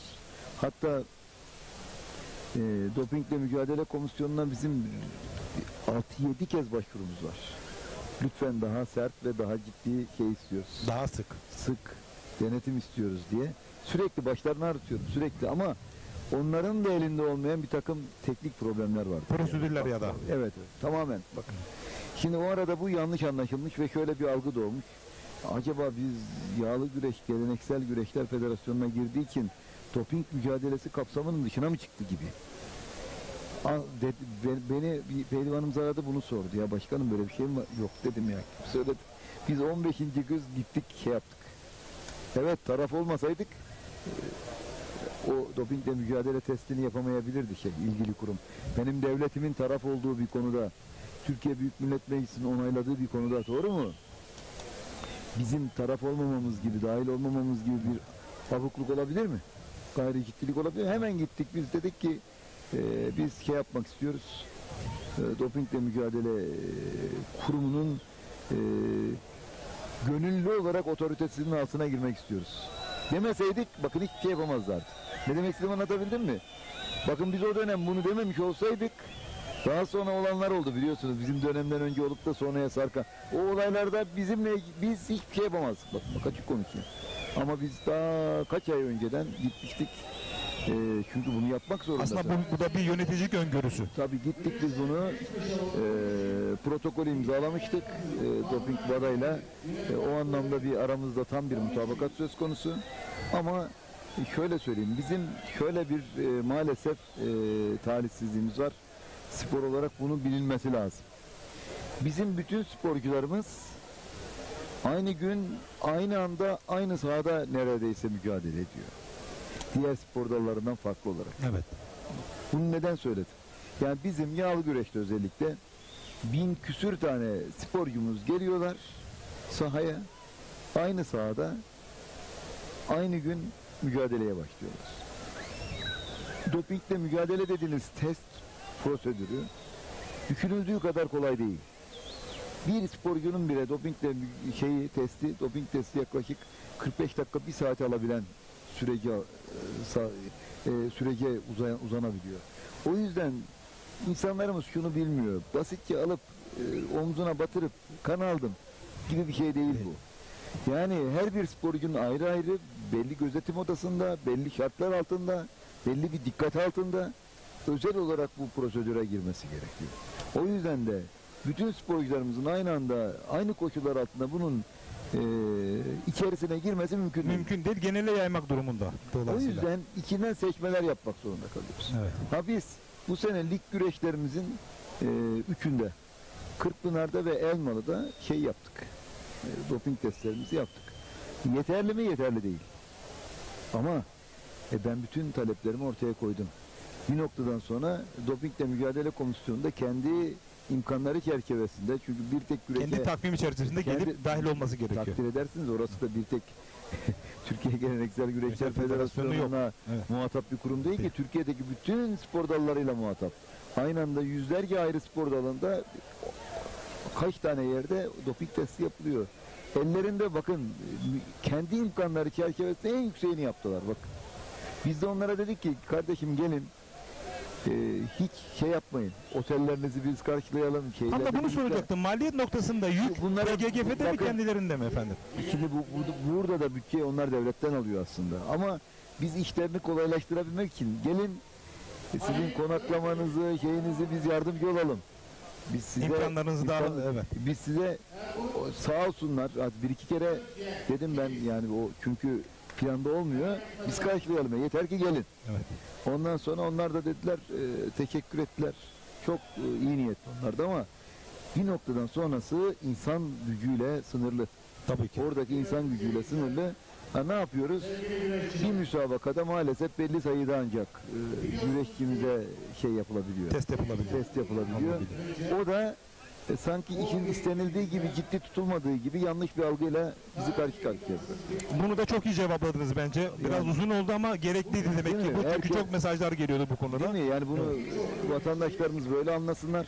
Ama ben Çalıştay'da da bunu güreşçi arkadaşlarımıza, gerek yağlı güreşte, gerek, çünkü yağlı güreş biraz daha profesyonel yapı olduğu için yağlı güreş bu anlamda daha öne çıkıyor. Evet. Doğruyu konuşmak daha zor. Ben burada bir doping probleminin olacağına ihtimal vermiyorum. Burası gerçek anlamda amatör bir yapı çünkü. Orası biraz daha profesyonel. Evet, kara kucak da öyle, kısa şalvar da öyle, yani oralar daha amatör bir yapı. Evet. Oralarda ben doping olayının olması ihtimalini kolay kolay görmüyorum. Şimdi bir güreş severimizin sorusu vardı ama siz cevapladınız. Buraya 3. kez geliyorum dediniz. Evet. Şimdi soru şu. Sayın İbrahim Türkiş hep yağlı güreşte. Dolayısıyla üvey evlat mı, ama kara kucak, bir kısa şal var. Ama siz buraya 3. kez geldiğinizi dile getiriyorsunuz ve Şahin Bey'e CV Enerji yağlı güreşini oraya taşıdınız. Kahramanmaraş'ta Türkiye kısa şalvar şampiyonalarını tertip ettiniz. Dolayısıyla Şahin Okur, değerli başkan vekilimiz bu alanda size mutlaka geri dönüşler sağlıyor ekibiyle birlikte. Şöyle söyleyeyim, o benim zaten sağ kolum. Evet. Yani şimdi burada söylemek istediklerinizi değerli güreş severimiz de anlasın. Ben şimdi şunu ifade ediyorum. Şimdi bir iş bölümü yapıyoruz, takdir edersiniz. 6 tane dal var. Eğer abayı kapışmalı ve aşırtmalı bir tutarsak ayırırsak 6, evet. Ayırmazsak 5 dalımız var. Evet. Şimdi 5 dalın hepsine bir insanın yetişmesi takdir edersiniz mümkün değil. Bazen yağlı güreşte bile aynı gün 4 tane organizasyon oluyor. Aynı anda aba güreşimiz var, aynı anda kara kucak güreş. Ama şunu herhalde herkes biliyor ki tarihte hiç olmadığı kadar kara kucak güreş aynı anda yapıldı. Tarihte hiç olmadığı kadar diğer güreşler aynı anda yapıldı. Birçok güreşi. Bu sene deprem olduğu için bazı sıkıntılar yaşadık. Bakın bizde bazı şeyler dur dedik, toplumsal ve bazı gerçekleri bir etki olabilir tabii ki göz önünde. Bazı gerçekleri tabii ki görmek zorundayız. Dikkate almak zorundayız değil mi? Bir de bakın kara kucak şalvar ve aba güreşinin, bakın aba güreşinin geleneksel olarak en çok yapıldığı iller deprem bölgemizdeki iller. Biz bu sene şey yaptık biliyor musunuz? Normal şartlar altında federasyonumuzun, biz sporcularımızın, hakemlerimizin hepsinin ödemelerini normal şartlar altında geçen sene geldiğimizde hemen bir kural değişiklik yapıp IBAN'dan yaptık. Banka yoluyla yaptık. Daha kurumsal bir işleyişe tabii. Fakat bu sene depremden dolayı mesela farklı bir uygulama yapmak zorunda kaldık. Çünkü gördük ki müsabaka yaptığımız yerdeki sporcularımızın yaşadığı yerlerde banka yok. Depremde yerle bir olmuş. İnsanlar zaten bankalara ulaşmakta zorlanıyor. Düşündük, dedik ki bu yıl böyle idare edelim. İnşallah yarın bir gün bizi de bu konuda tenkit etmezler. Ederlerse de canları sağ olsun. Ben de 12 sene müfettişlik yapmış bir insanım devlette. Bu zorunlu bir durum. Bu zorunlu durumu öngörerek bu şekilde hareket ettik. Demin bir şey söyleyecektim, araya bir şey girdi, unuttum. Evet, buyurun efendim. İnşallah bakın seneye Karakucak'ta da sürprizlerimiz var, müjdelerimiz var. Bakın, evet. Yağlı güreşteki boyutta olmasa bile bir lig de orada gelebilir. Bir lig de orada gelebilir. İnşallah diyelim. Bir lig de orada gelebilir. Özellikle diyorum, evet bizim belki birinci dereceden görevimiz değil ama şimdi minderle yağlı güreşin birleştiği bir nokta var. Karakucak aslında bir noktada yağlı minder güreşine de gerçek bir, biliyorsunuz, şah damarı aslında. Altyapı mahiyeti taşıyor. O yüzden biz özellikle altyapıdaki gençlerimizle ilgili bir lig oluşturmayı düşünüyoruz. Ve bütün sporcularımızın daha aktif gideceği, geleceği, çalışacağı bir yapı oluşturmaya çalışıyoruz. Bunun üzerine çalışıyoruz şu anda. Bunu eğer organize edebilir, belediyelerle bir noktaya gelebilirsek inşallah belki de seneye Karakucak'ta da bir lig oluşturabiliriz. 6 numaralı VTR'miz var. Onu ekranlara bir getirelim. Sizin az önce bahsetmiş olduğunuz sanırım buna çok yakın. Moğolistan'da özellikle aba güreşinde çok sevilmekte. Birinci spor olarak gözükmekte. Ve çocukların, daha 8'li 10'lu yaşları çocukların bir ordu halinde altyapılarla aba güreşi yaptıkları görülüyor. Dolayısıyla sizin az önce söylemiş olduğunuz gibi Karakucak güreşinde özellikle ligde inşallah bir sponsor çıkacaktır, güçlü bir isim. Yağlı güreşte olduğu gibi bu yıl depreme rağmen yakalanan ivmeyi seneye 8-10 katı daha yüksek çıtalara çıkartabiliriz. Değerli öğretmenim ekranlara getirecek. İnşallah. Yani temennimiz o. Bu sene zaten biliyorsunuz yağlı güreşte Almanya'da bir tane çok ciddi bir organizasyon yaptık. Bulgaristan'da. Yani, Türkiye, Sivri Enerji Türkiye Yağlı Güreş Ligi'nin. Evet, şu anda ekranlara geliyor. Evet. Yani bu hakikaten yani, bir sporun yükselebilmesi için bu tür profesyonel altyapılarla, devlet desteğiyle, planlamayla. Biz inşallah seneye arzu ediyorum ki Moğolistan'la da bir temas içerisinde olup tabii etnosporumuzu da bu işin içinde tutarak güçlü bir ayak olarak orada. Tabii bizim üst kuruluşumuz. Yani insanlar bazen tabii algı karışıklığının içerisine girebiliyorlar. Etnospor deyince sadece Etnospor Başkanlığı'nı tamam çok önemli ve çok güzel bir şey Cumhurbaşkanımızın oğlu olması. Bizim için çok büyük bir gurur ama bir de bir şans. Ama bir etnosporun bir başka bir yapısı var. Etnospor bizim federasyonumuzun üst kuruluşu. Biz hukuki olarak da oraya bağlıyız bakın. Bunu insanlar atlayabiliyor. Tüm dünya ülkelerinde olduğu gibi. Tabii canım. Tabii ki. Nasıl Futbol Federasyonu UEFA'ya ve FIFA'ya bağlıysa ve başka ortak üst gruplara bağlıysa biz Etnospor bizim üst kuruluşumuz. O yüzden de biz Etnospor'la yaptığımız çalışmalarda bir ortak akıl içerisinde hareket etmemizin ana sebebi bir şeyimiz var. Bağlılık ilişkimiz var. Yani o yüzden Etnospor'un çok ciddi anlamda uluslararası organizasyonlara katkıları var. Biz mesela kimse çok fazla bilmiyor ama yaklaşık 20 gün önce Manas Üniversitesi'nin Özbekistan'da düzenlediği geleneksel spor dalları konferansı, sempozyumu ve müsabakaları vardı. Biz federasyon olarak katılan federasyonlardan bir tanesiydik. Güreşçilerimizle birlikte, evet. Orada biz şalvar güreşçilerimizi istediler. Çünkü orada daha çok şalvar güreşinin hakim olduğu bir yapı var. Benzer bir yapıyla birlikte. Şalvar güreşçilerimiz de orada bir milli takım oluşturduk ve götürdük. Şimdi Seneye de neden olmasın Moğolistan'a da bir özellikle Etnospor'dan da rica ederiz. Onlarla birlikte Moğolistan'la bir yapı kurarız. Orada bir karşılıklı bir aba güreşinde bir mücadele, daha uluslararası mücadelenin olmasını sağlayabiliriz. Belki Türkiye'de de yapabiliriz bunu. İnşallah. Onları buraya davet edebiliriz. Tabii ki uluslararası. Tabii. İnşallah. Geçen hafta Oğuz elinde sanırım yine aba güreşi. Bu yıl 2'de mi kaldık Sayın Başkanım? Seneye takvim daha çok genişleyecek mi? Aba güreşi çünkü aba güreşinin bu sene az olmasının sebebi tamamen deprem. Deprem tamam. İstenmedi. Yani. Bakın, yani bunu bile biz ikna etmekte zorlandık. Bakın açık konuşayım. Yani şimdi bunu, İkili hukukunuzdan. Tabii. Dedik ki bunu vatandaşlarımızı yavaş yavaş bu olumsuz duygudan çıkartmamız lazım. Biraz mücadele etmemiz lazım. Yani onları bu korku ikliminden, üzüntü ikliminden uzaklaştırmamız lazım. En sonunda ikna ettik. Hep birlikte bunun yapılmasını sağladık. Bu tamamen bu. Aslında benzer sıkıntı diğer illerimiz için de ama Hatay gerçekten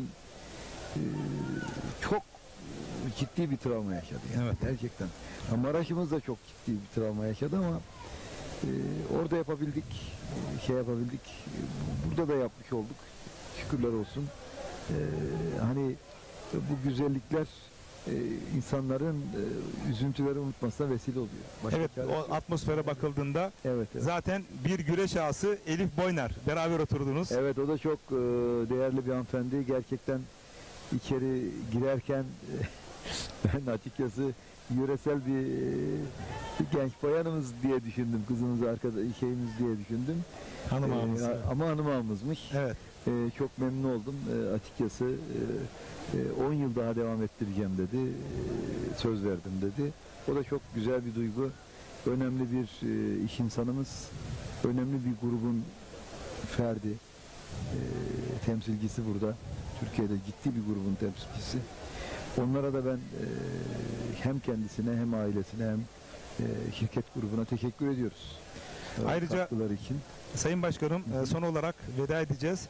Aba güreşinde ben 36 yıl er meydanında kısmet giymiş bir pehlivan olarak büyük keyifle anlattım. Anlatmaya devam ediyorum. Kara kucak, kısa şalvar öyle. O senin ustalığın zaten. Ama başkanım yani ben tek kolun omuz yan, çangalın karağı, tırpanın çomça, bravlenin kapan, dana bağı, Arap çangalını bilmiyordum. Bu benim eksikliğim olsun. Bizim aba güreşimizin ne kadar zengin bir kültüre sahip olduğunu, rakibini yendikten sonra omuzlayarak kendi seyrisinin önüne götürüp bırakmış olması, dolayısıyla kısa şalvarın ve minder güreşinin altyapısı olan kara kucağın daha çok zenginleşeceğinin müjdesini bu yıl aldık. Tabii. Önümüzdeki yıl katlanarak inşallah. Buyurun efendim. Abaların üzerinde federasyonumuzun şeylerini görüyorsun. Evet. Abalarına kadar temin edip sporcularımıza veriyoruz. Ya bu mücadeleler kolay olmuyor. Gerçekten kolay olmuyor. İnanın beni yağlı güreş izleyicisinin aradığının 1/3 kadar da olsa burası da arıyor. Ben size söyleyeyim bakın. Hatay'dan da arıyorlar, Antep'ten de arıyorlar, aba güreş için, kara kucak için. Ama genelde onlar son nokta olarak aramak zorunda kaldıklarını arıyorlar. Biraz önce ifade etmiştim ya. Evet. Hani en baştan aramıyorlar. Çözüm sağlayamazlarsa aradıkları oluyorlar. Ama o taraf çok emin ellerde. Şahinopur gibi bir Kesinlikle. değer var gerçekten. Kesinlikle. Gecesini gündüzüne katıp 7/24 telefonu açık değerli güreş severler. Aba güreşinde, şalvar güreşinde, kısa şalvarda, kara kucakta, bu coğrafyada Çukurova'da, Adana'da, Mersin'de, Kahramanmaraş'ta, Hatay'da, Gaziantep'te kim olursa olsun ama hoca ama güreşçi gecenin bir yarısı da olsa mutlaka telefonunu açar. Hakikaten Şahinopur sizin için de güreş için de büyük bir şans diyebiliriz efendim. Kesinlikle. O benim kardeşim zaten. Yakın hem yol arkadaşımız hem de kardeşim. O da bana söylediği şeyi söyleyeyim size. Allah bana bu yaştan sonra bir abi nasip ettiği için diyor. Ben de çok mutluyum diyor. O yani ben de aynı duyguda. Benim bir tane kardeşim vardı, kaybettim. Mekanı cennet olsun. Mekanı cennet olsun. Burada kardeşler kazandık. Evet. Gerçekten biz onun güzelliği içerisindeyiz. Mutluluğu içerisindeyiz. Senin gibi böyle yetkin, Estağfurullah kaliteli, bizde inanmanız bizim için daha önemli. Heyecanla anlatan bir arkadaşımızın burada olması inşallah izleniyordur. bilinmediği için diyorum inşallah. İlk kez ekranlara geliyor. İlk kez geldiği için geliyor. diyorum. Evet. Ve böyle bir canlı yayın olması çok daha tabii bizi mutlu ediyor.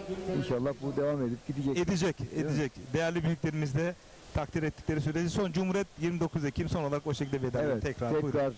tekrar öncelikle bir kere daha burada Hataylı kardeşlerime yaşadıkları acıdan dolayı tekrar hem başsağlığı hem geçmiş olsun dileklerimi bir kere daha ifade ediyorum.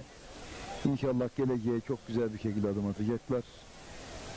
Yine Gazze'deki inançtaşlarımıza, Müslüman kardeşlerimize Allah güç kuvvet versin diyoruz. Öbürkü tarafa da vicdan ve akıl versin diyoruz.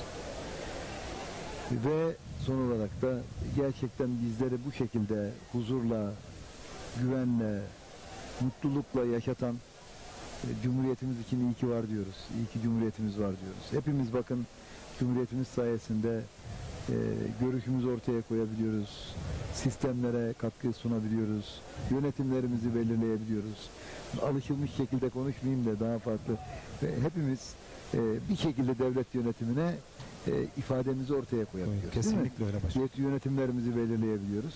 İnşallah 2. yüzyıl sadece Türkiye Cumhuriyeti'nin içindeki vatandaşlarımızın yüzyıl olmaz.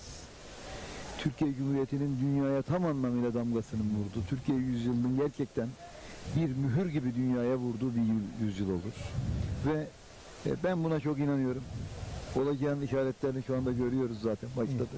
İnşallah Sayın Cumhurbaşkanımızın o dirayetli dünya lideri duruşu. Sayın Cumhurbaşkanımızın liderliğinde inşallah Cumhuriyetimizin daha gelişerek, daha etkin ve vatandaşlarını her zamanki gibi mutlu eden bir yapı içerisinde devam edeceğine olan umudumu ifade ediyor. Evet değerli güreş severler, canlı yayın konumuz Türkiye Geleneksel Güreşler Federasyonu Başkanımız Sayın İbrahim Türkiş'ti.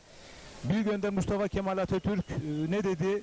Milli bayramlarını kutlamayanlar dini bayramlarını kutlayacak ülke bulamazlar. Bu cümle çok önemli. Ne kadar güzel değil mi? Dolayısıyla Sayın Başkanımızla herhalde siz de tadına doyum olmayan bir samimi röportajda birlikteydik.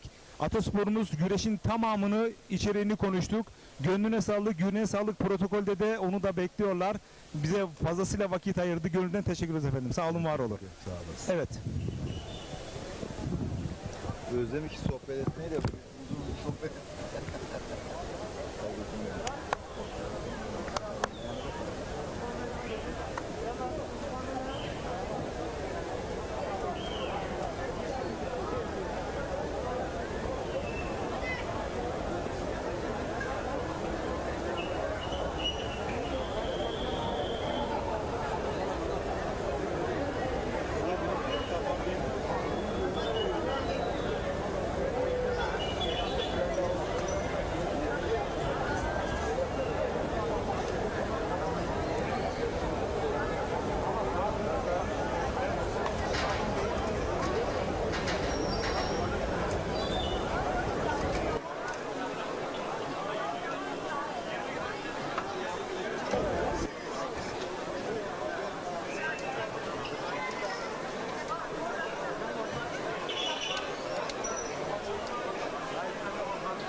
Evet değerli güreş severler, Türkiye Geleneksel Güreşler Federasyonu Başkanımız Sayın İbrahim Türkiş yapmış olduğu açıklamalarda güreşin özellikle bir yıl içerisinde gelmiş olduğu noktayı değerlendirdi. Çok samimi, çok içten açıklamalarda bulunduğu hiç kuşkusuz, sizler de takdir etmişsinizdir. Zaten kendisi çok doğal, inandığı doğrultuda cümleleri kuran, asla ama asla öyle politik cümleleri özellikle atasözümüz güreş içerisinde kullanmayan, imtina eden bir federasyon başkanımız kendisi.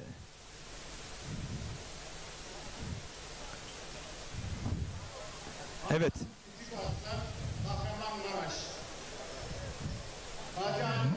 Belediye Başkanımız Sayın Fatma Şahin adına güreş yapmaktadır. Emre kalın. Emre Doğan, Niksan, Belediye Spor Güreş. Hakem. Alt sikletlerde mücadeleler devam etmekte değerli güreş severler. İsolcu.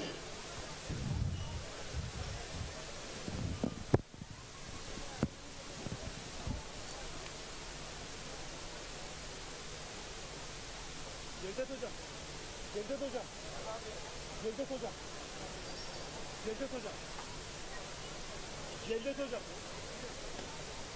Başlar yarı final mi çeyrek mi? Finaller.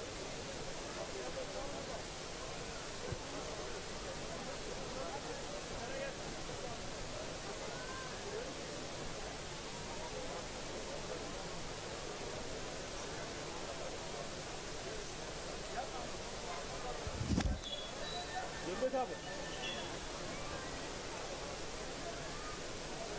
Cevdet abi.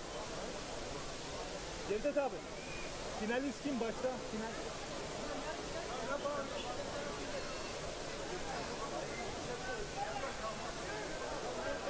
Zafer abi biliyor.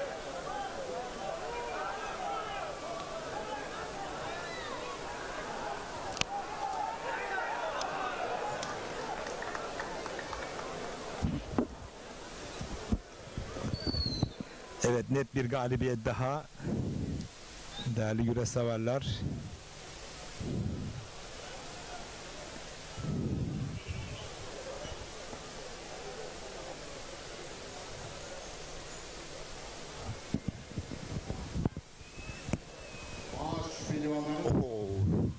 Çok güzel bir salto gibi. Evet. Haydi aslanlar, haydi koçluklar.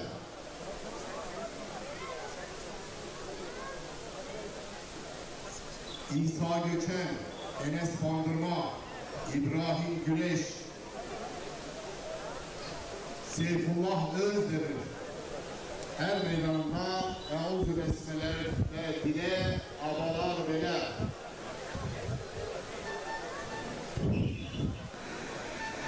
Evet, yavaş yavaş sikletlerin yarı finalleri şu anda yapılmakta değerli güreş severler.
Evet, diğer sikletlerin yarı finalistleri de bekliyorlar.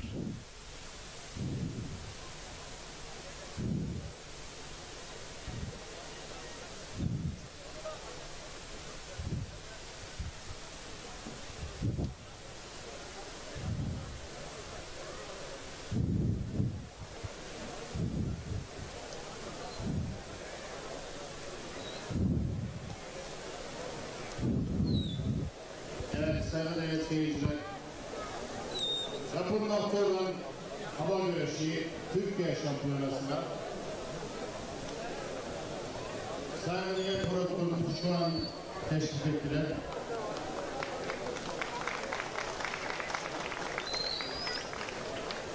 Sayın İl Başkanım, Sayın Milletvekillerim, cümleten hoş geldiniz, sefalar getirdiniz diyorum.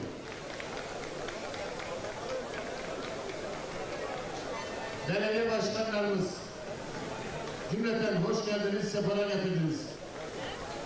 İlçe başkanlarımız, hoş geldiniz, sefalar getirdiniz. Ayaklarınıza sağlık.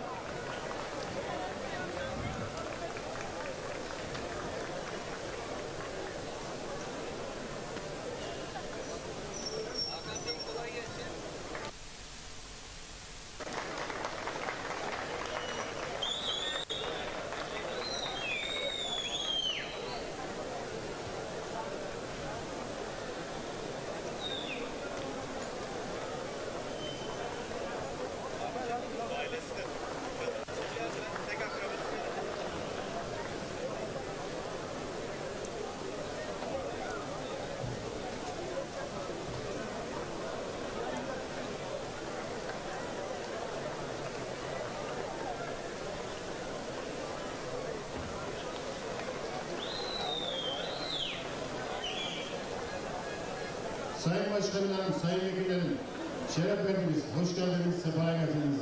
Hoş geldiniz Sayın Vekilim, hoş geldiniz Sayın Başkanım. Hoş geldiniz.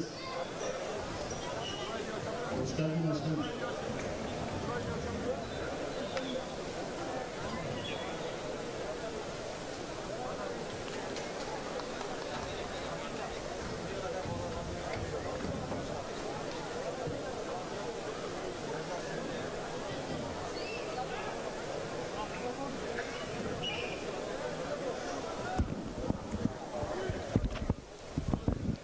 Evet, şu anda filamalarla birlikte protokol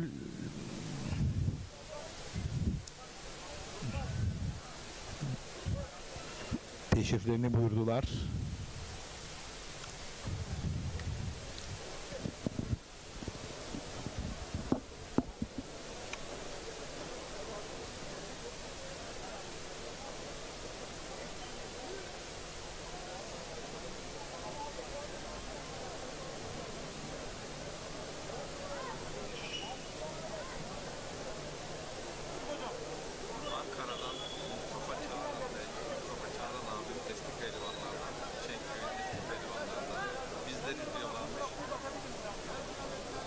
Pehlivanlara başarılar diliyor. Yusuf hocam, Yusuf hocam. Bunu atar mısın bana? Her çıkanı atarsan bana.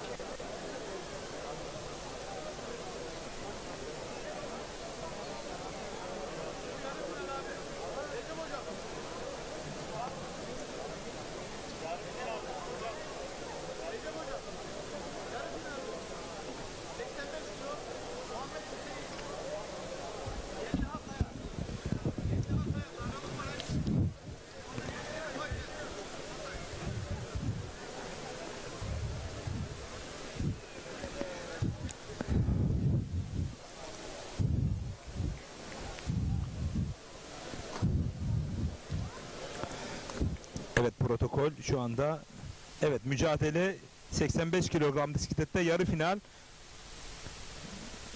Yemliha Kaya ve Muhammed Mehmet arasında. Değerli güreş severler, yenen güreşçi adını finale yazdıracak.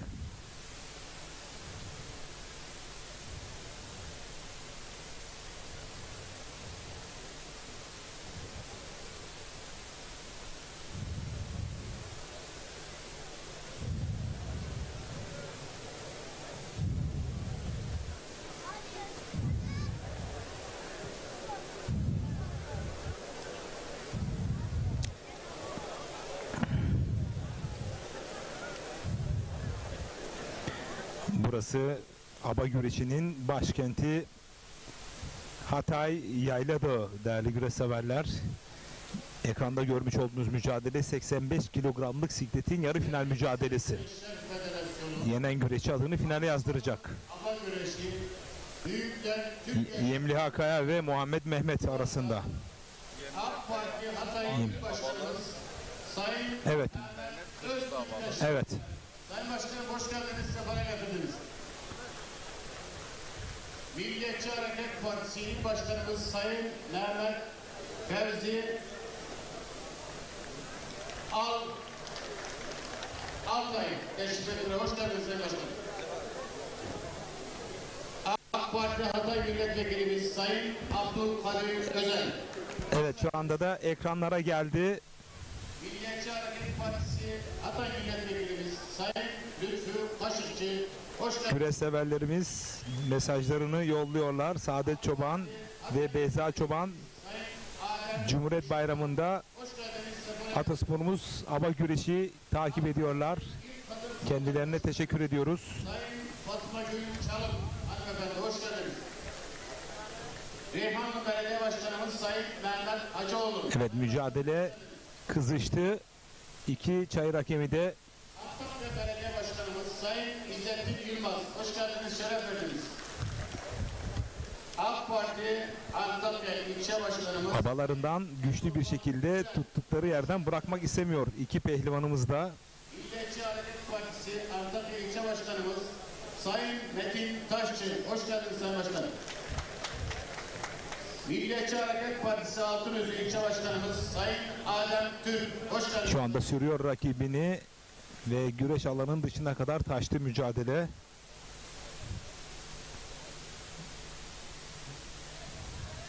Bu arada tarihi Edirne Kırkpınar'da 35 yıl güreşmiş, tam 45 yıldır atasporumuz güreşe hizmet eden ve gelecekte inşallah hak ettiği tarihi Edirne Kırkpınar'ın başcazgırlık ünvanını Allah nasip ederse kuşanacak olan benim de ustam, değerli büyüğüm Sebahattin Erdoğan, Er Meydan'da güreşen tüm pehlivan kardeşlerime başarı dileklerinde bulunuyorum diyor namı değer balıkçı Sebo. Mehmet Kuşak. Hoş geldiniz Sayın Başkanım. Eski belediye başkanımız Sayın Mehmet Kalkan güreşlerimize teşrif etti. Sayın Başkanım hoş geldiniz. Eski AK Parti ilçe başkanımız Sayın Recep Tuncel güreşlerimize teşrif etti. Hoş geldiniz. Kışlak eski belediye başkanımız Sayın Mehmet Ali Yarar başkanım teşrif etti. Kırmızı abalı güreşçi Yemliha Kaya, Muhammed Esok Başkanı Aziz Yılmaz başkanım. Evet. Evet.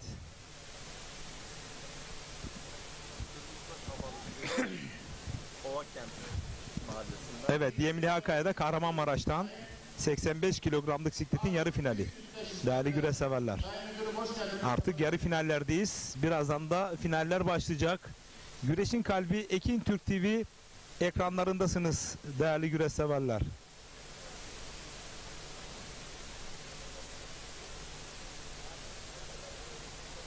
Ticaret İl Müdürümüz Sayın Halil İbret teşrif ettiler. Hoş geldiniz Sayın Müdürüm. Milliyetçi Hareket Partisi Antalya Kadın Kolları Başkanımız Hülya Yıldız hanımefendi. Hoş geldiniz, sefere getirdiniz.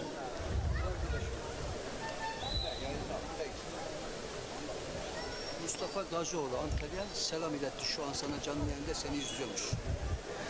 Evet, Mustafa Gazioğlu değerli hocam Lamos Arena güreşlerinin de Karakucak güreşlerinde koordine ediyor değerli hocam.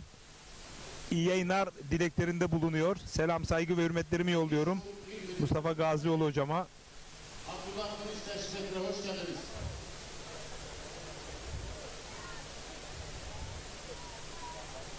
İnşallah 2024 Mart ayından sonra Alanya Gazi Paşa Lamos Karakucak güreşleri kaldığı yerden o ihtişamlı, görkemli organizasyonuyla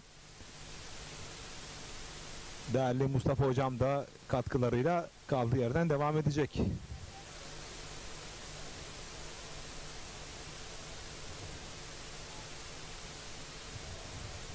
Sayın Değer Protokol, hava güreşine gönül vermiş, kıymetli seyirciler, sevgili gençler, malumunuz 6 Şubat... Evet, biz sözü Cazgır'ımıza bırakalım. Hatay'da Anlamlı bir konuşma yapmak üzere söz Cazgır'ımızda.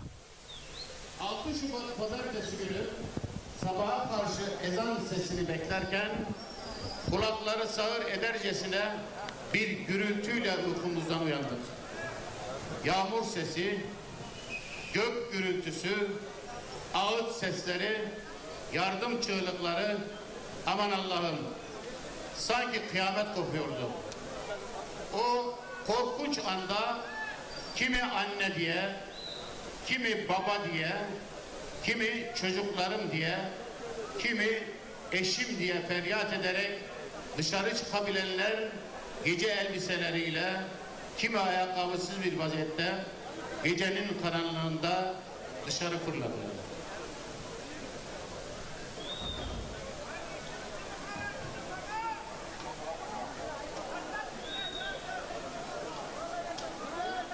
Kimi üstüne düşen duvarın,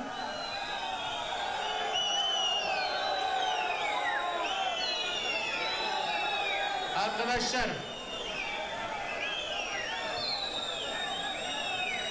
bu güreşler depremde şehit düşen kardeşlerimiz için düzenleniyor. Kur'an okuyacağız, dua yapacağız. Bu mu önemli yoksa güreş mi önemli bilmiyorum ki. Evet, Kur'an okumak üzere Ali Aksoy hocamızı ve dua yapmak üzere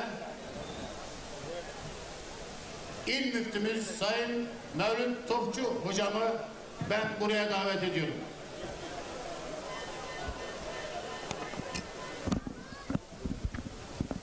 Evet, Sayın İl Müftümüz güreşçiler şu an teşrif ettiler. Sayın Müftümüz hoş geldiniz, sefalar getirdiniz canım. Servet Mutluoğlu Hatay CHP Milletvekilimiz güreşçilerinde teşrif etti. Hoş geldiniz, sefalar getirdiniz.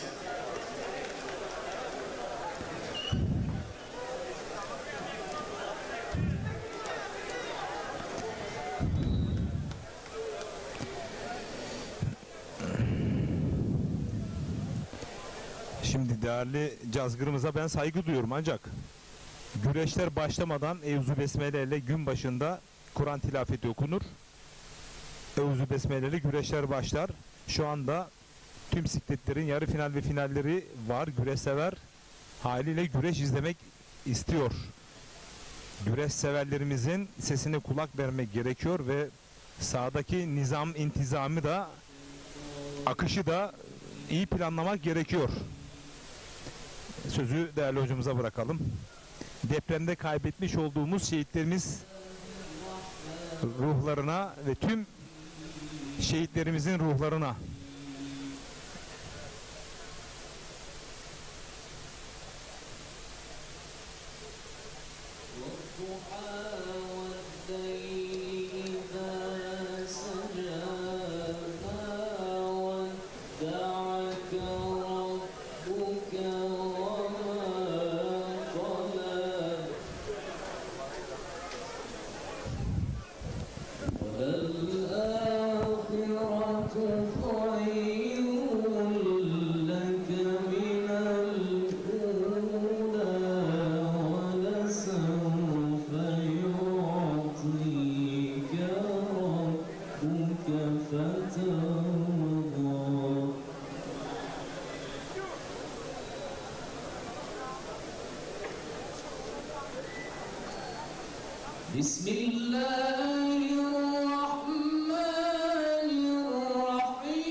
دعاك ربك وما قلى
değerli güreş severler, depremde yitirmiş olduğumuz deprem şehitlerimiz, pehlivanlarımız ve 29 Ekim Cumhuriyet Bayramı'nda kutlamış olduğumuz bu özel günde Dumlupınar'da, Çanakkale'de, Kore'de, Kıbrıs'ta 15 Temmuz'da şehit düşen tüm şehitlerimiz için okunan Kur'an tilafetinden devam edeceğiz ama çok kısa bir reklam arası veriyoruz. Çok kısa.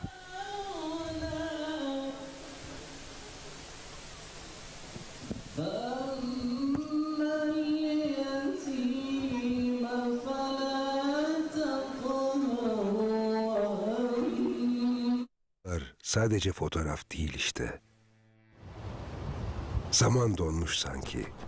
100 yıllık bir cumhuriyet nöbetinde. Duruşlarında mücadelenin gururlu yorgunluğu, bakışlarında cesaret. Hadi rahat bir nefes al. Bu nöbet bize emanet.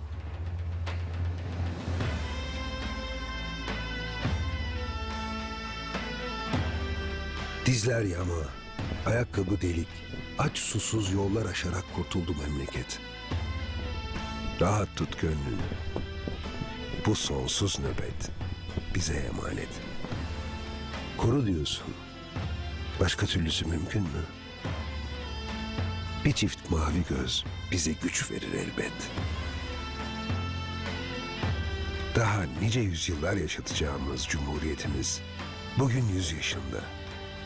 İçiniz rahat olsun. Bir millet emanetinin başında.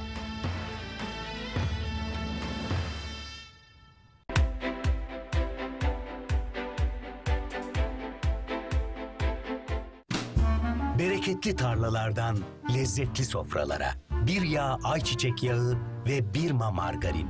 Türkiye'nin en büyük ayçiçek yağı üreticisi Trakya Birlik'ten. Kubo'yu bilir misiniz? Ne dedi ki bu? Dedim Kubo. Ne ki bu Kubo? Boya bu Kubo. Nasıl bu Kubo? Kubo bu moda. İyi mi Kubo? Dokun Kubo. Ne yapar Kubo? Yeniler Kubo. Bu da mı